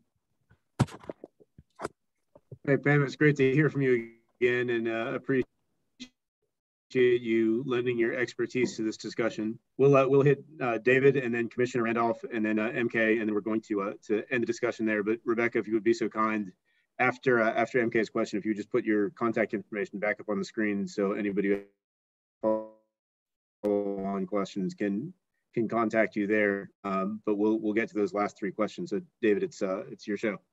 Thank you. I appreciate that. And I wanted to come back to something that Sean touched on at the very end, and I wanted to make sure that we're all on the same page when it comes to the schools, because I do serve on the school's long range planning advisory committee, and I have been working with the consultants on Mountain View. The currently approved addition at Mountain View addresses the current capacity constraints. That's what was approved originally in 2019. Then pulled out of the CIP due to the pandemic and brought back in. So at that point, we're just addressing who's at Mountain View right now. We have taken a look. That's consultant group with staff has looked at a long range idea. And with everything that comes before phase 2, that would be an addition of about 196 students at Mountain View. Which would then take us well over 900. And the county school board has told us that that's just going to be too big for an elementary school. The preliminary recommendation to come from the consultants group that was presented to the Mountain View community earlier this month was for a new elementary school somewhere within the boundary of Mountain View currently, to be about 450 to 500 seats. So that's something to happen. And on an acquired property at some point. And so if you go back and you look at the May presentation that the consultant did, they showed that the primary driver of growth in the Mountain View area is coming from the 5th Street Old Lynchburg side. So I asked, is there a better place to put this new elementary school that's in this preliminary recommendation? Other than in this neighborhood where we can have hundreds of kids walking to it with their parents, with their families, having the school system run an after-school program right there as part of its extended day enrichment program, where the Biscuit Run precinct could have a place to hold elections. We'll start with that question, and then I'll come back and we'll sort of talk the numbers too. If somebody could tell me if I'm crazy in thinking that this would be a great place for a new elementary school. Dan, do you want me to take that one?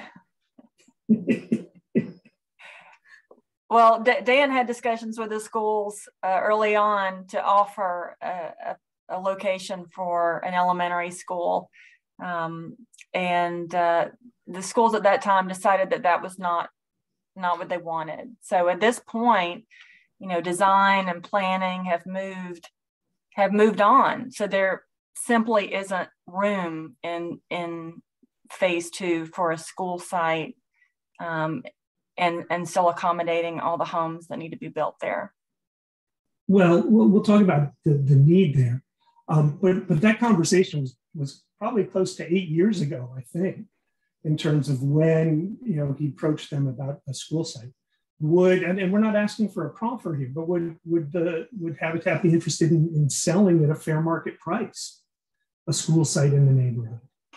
I mean, this is a perfect place for a school site. And when we talk about this number of houses that need to be built, I mean, it may be to make it work in the way you look now, but I think we're at an early enough stage in the process that we might be able to, hey, Diane, what we got here?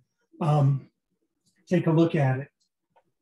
So I know it's sort of just a dropping it out there for you, but I think there's an opportunity here that you know, circumstances change. The popularity of the dual language program that Southwood is such a big part of has made Mountain View an exceptionally popular school. I took a crack at the numbers used in your traffic analysis in terms of the assumptions on the number and type of houses, in terms of multifamily, townhouse, single family homes. And then I applied those yield numbers that you talked about, Lori. And I came up with 125 elementary school students, 37 middle school students, and 63 high school students. So 225 students coming out of this approximately 1,000 homes. And there's, in the Code of Development, there's no real talk about the impact, right? It says proposed impact. The 2 paragraphs about education just talk about, well, this is what the schools are talking about doing and planning. And the schools are coming up with a recommendation of a new elementary school. And 125 kids right now is basically the size of an additional grade, 7 or so teachers at Mountain View, and the school just couldn't handle that.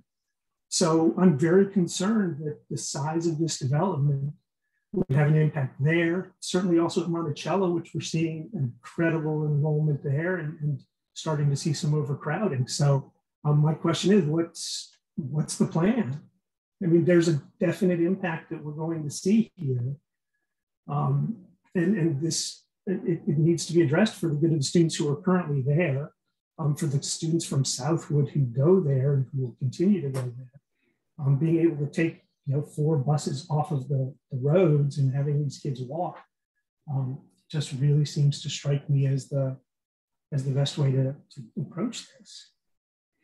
So I'll take a stab. I think that there was a question there somewhere. I apologize. I think that's okay. There's a question, which is. I think the question is, would we be willing? Would be open to selling a parcel for a school? And yeah, it's the answer that's somewhat complex. The simple answer is sure. Yeah, absolutely.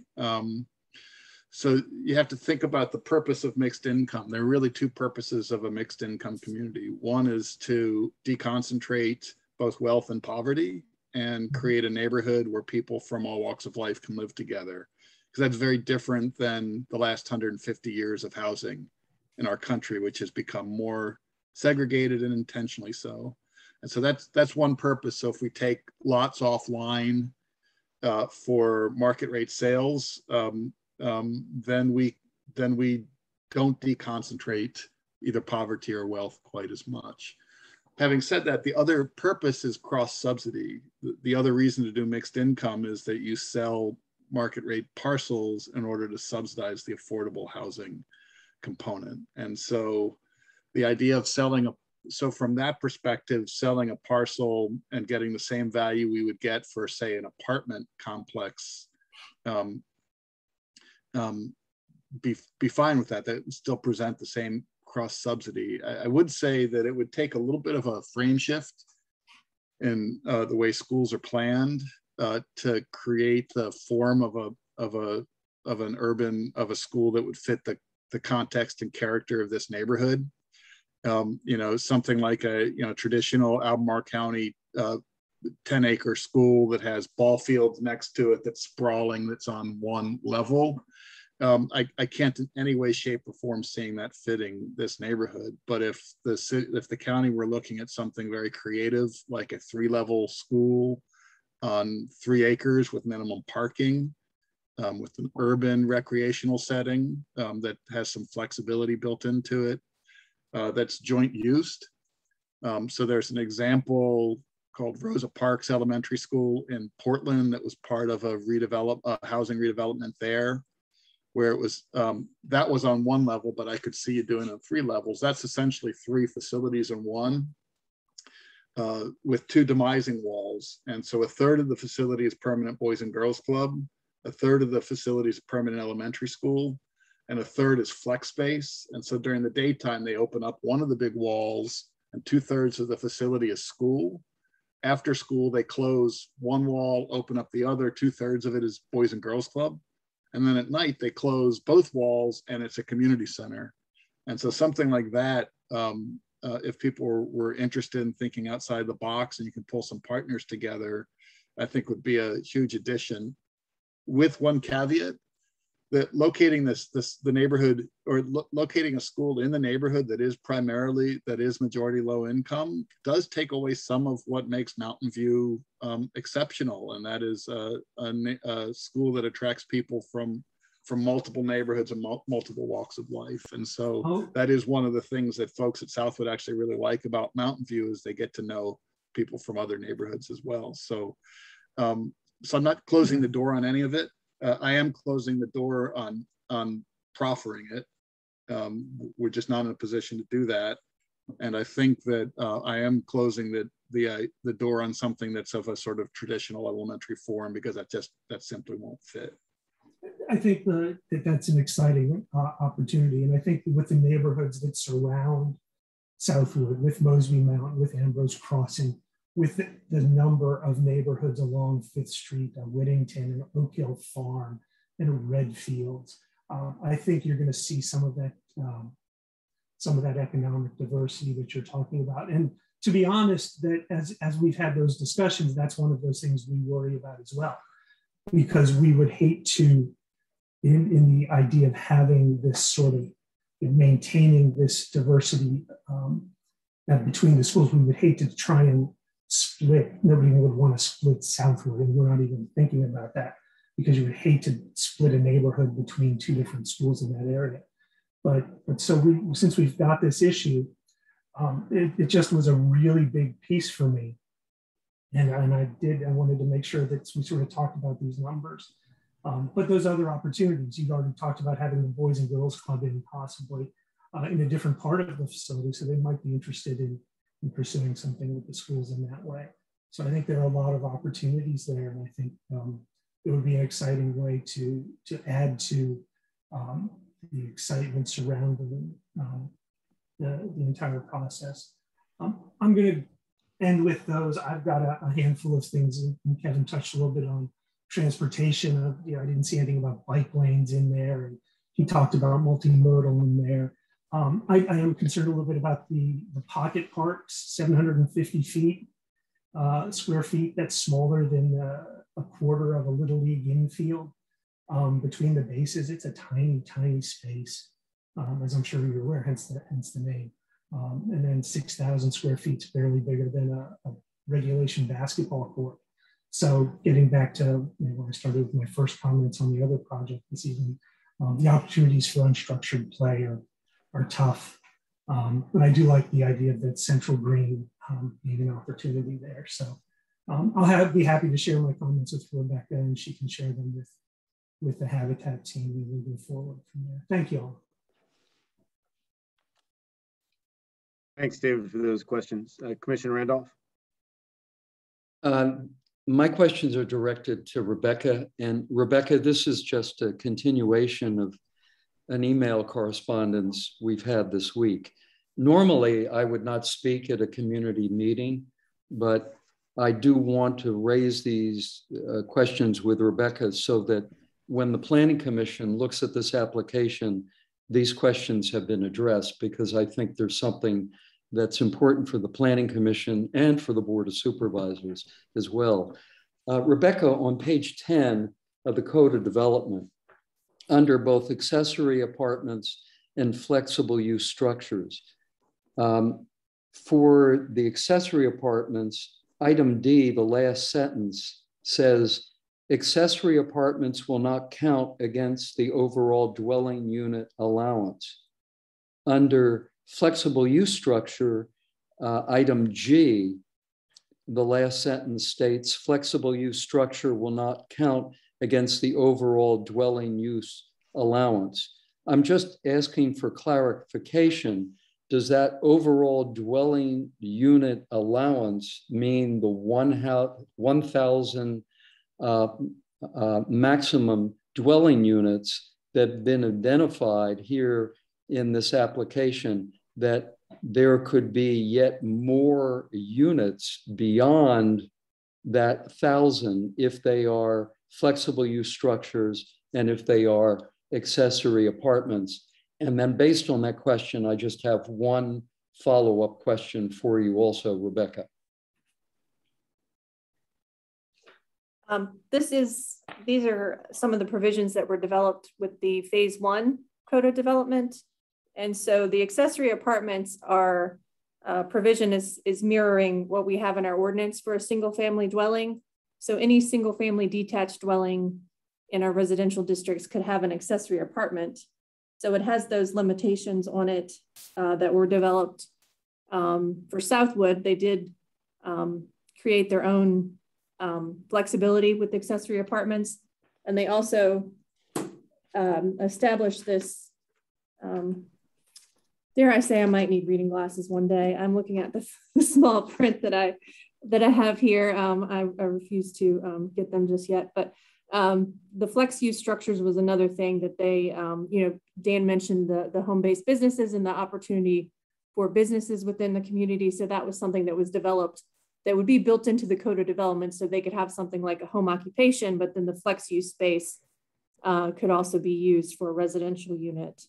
So those are what would be considered to be accessory units, which are in addition to, are not counted in that development tracking code that has been established. There would be, considered to be accessory and additional to those primary units, if you will, that are in that density table that we talked about as far as number of units by block.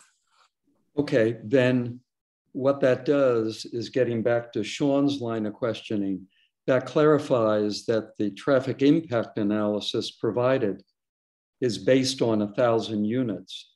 And what you've just validated is there could easily be, because of the accessory apartments and flexible use structures, there could be easily more than 1,000 units here. There could be 1,100, there could be 1,200 units. I'm not looking for a set number. I'm just trying to point out with that clarification that the existing number has a fair amount of flexibility to it. Now, that then raises a question about Habitat's net development unit per acre here. They provide a figure of 76.65 acres. But when you take the total number of acres and accepting their actual work that was done to validate the actual size of the overall property that is owned, it's 93.32 acres.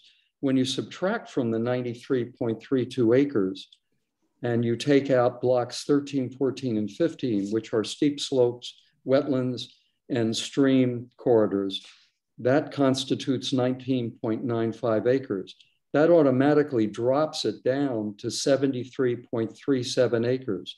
That would be net development unit acreage. Now, what we're just noticing here at 73.37 acres, we come up with a net density of 13.63 development units per acre.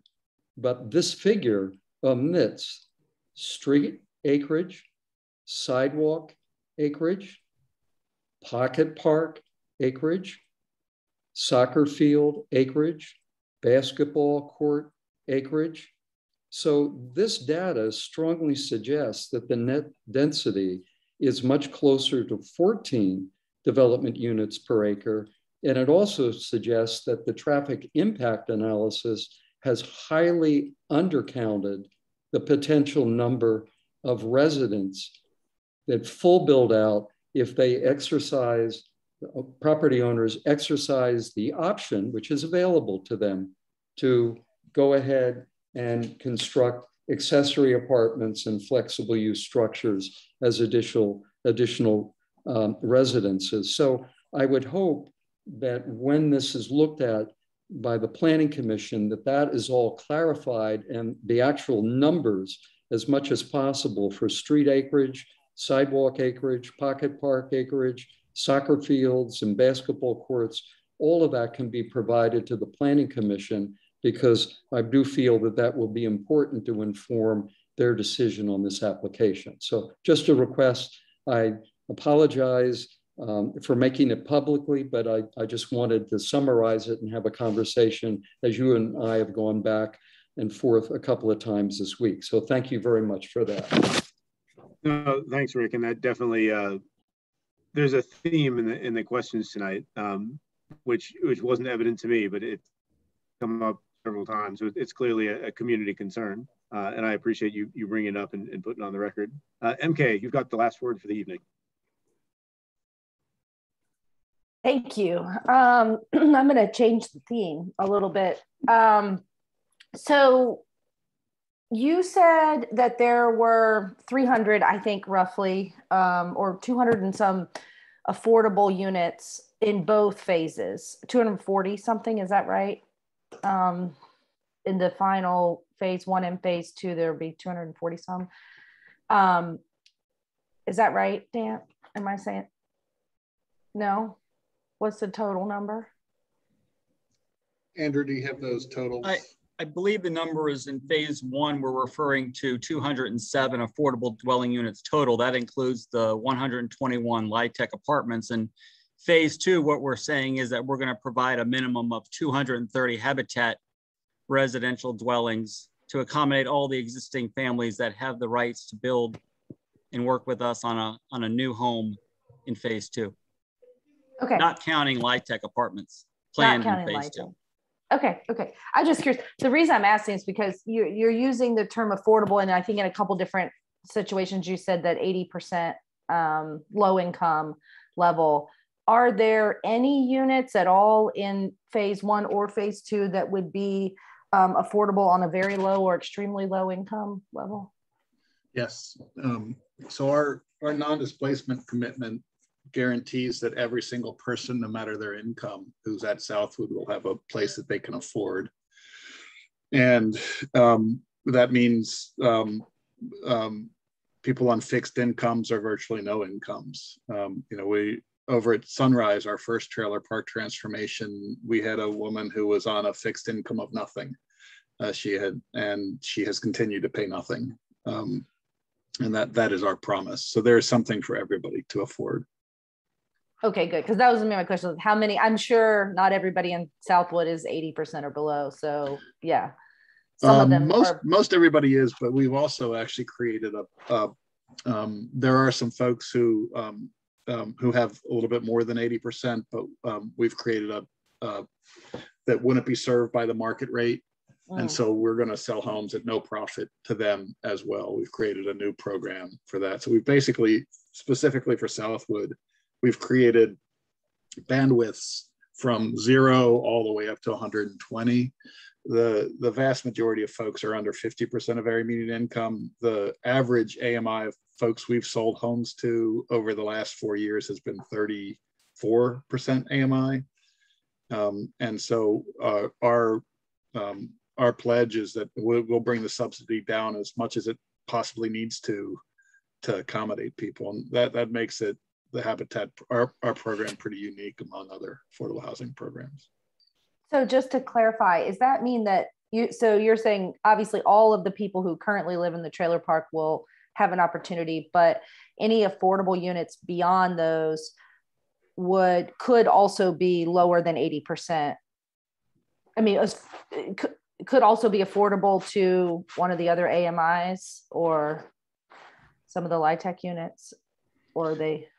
I'm sorry, MK, I'm not sure I understood your question. Could you, maybe it's late and I'm not hearing very well. That's okay. I'm probably not saying it correctly, but I guess what I mean is after we serve those people who are staying within the community, who already live there, will there be other affordable units available to people at lower AMIs? Absolutely. At least, so there are a few things. So in terms of our proffers, we wanted to make sure we proffer what we can deliver on. And so we are, as I said, we're negotiating with PHA to do a second phase of LIHTC, which would be a minimum of a number of probably another 120 or so units of LIHTC. Those would be over and above the rehousing at Southwood. That serves sort of the regional need, but Southwood folks really, frankly, don't want that. They don't want to live in apartments. There tend to be families, and they want to own. And so, but we know that there is a regional need for housing, and so one of our goals is to try to increase the regional stock of affordable housing. So there will be others. Thank you. That answers my question. Yeah, we'd also like to build some more habitat homes as well, because finding land is never an easy thing for us. So you know, we want to build as many habitat homes as we can as well, over and above the rehousing commitment. Sure. My last question is it's not really a question, it's more of a statement, but I just want to say that on a positive note, you know, you've mentioned that the development of this entire project is going to take a decade or more. And so in my eyes, solving maybe not the transportation piece, but at least the school piece is not a tomorrow we have 150 new students at Mountain View. You know, it's not a tomorrow problem. It is a little bit more of a long range problem that hopefully, you know, as Dave, I love David's idea. I don't know if it'll happen, but I love it. But I mean, I have an awareness that that's not going to happen next year. You know, that's going to happen over time. And so hopefully the county can adjust to their plan for schools as those 10 years play out. So that's all I'd like to say. Great, thanks MK for your question, and a huge thank you to Dan, Melissa, Andrew, and Lori for your time, your patience. I know we can ask some tough questions, but we believe in you and we believe in your project, and we certainly appreciate you being here until 8:30 and beyond. With that, we'll pivot to doing the supervisor and commissioners update. I'd ask if you could please keep it to things that are urgent and can't wait to our December meeting, which we will hold. But Supervisors Palmer and Price, over to you. I don't really have much tonight. Last night at our board meeting, we were supposed to have a hearing on Rio Point, which is a proposed dense development up in the Rio district, but unfortunately there had been an error in the advertisement. This was a follow-up to a previous application that had been deferred, and when apparently when county staff did the link to the county webpage, they pulled up the old information, and so we didn't comply with the statutory requirements or ordinance requirements for notification. So we had to pull that hearing. The earliest it can now be held is December 15th. I'm not saying it will be on December 15th, but that would be the earliest date. Other than that, I think the biggest thing we covered last night at the board meeting was what we call our partner entities, where the county provides services for non-county entities. And that can be anything from being their fiscal agent, where we manage all of their finances, to just processing things through. We have about, I don't know, 75 or 80, Liz might remember better than I do, which is a fair number. And we've had a study done, a report to look at what they are being charged so that the taxpayers are not actually paying the expenses related to the services provided by the county. And that's about all I've got tonight. And so Supervisor Palmer, I'll turn it over to you. I don't have anything that can't wait till December. So I'm gonna not say anymore. Thank you. Great, thanks, Lindana. And Rick, anything to add for the group? Nothing that can't wait till December as well. Great, well, this will never happen again. We're 48 minutes over schedule, but I'd like to make a motion to conclude our meeting for the night. It's seconded by Craig. Great, with that, our next meeting is tentatively scheduled for Thursday, December 16th. As mentioned at the outset, we do have agenda items that we would like to cover, so we will be holding that meeting. Opportunities for the public to access and participate in the electronic meeting will be posted at a later date in accordance with Emergency Ordinance 20 Alpha 16 and open meeting requirements. of the Virginia Freedom of Information Act. I adjourn the meeting. Thank you very much, everybody. Have a great Thanksgiving.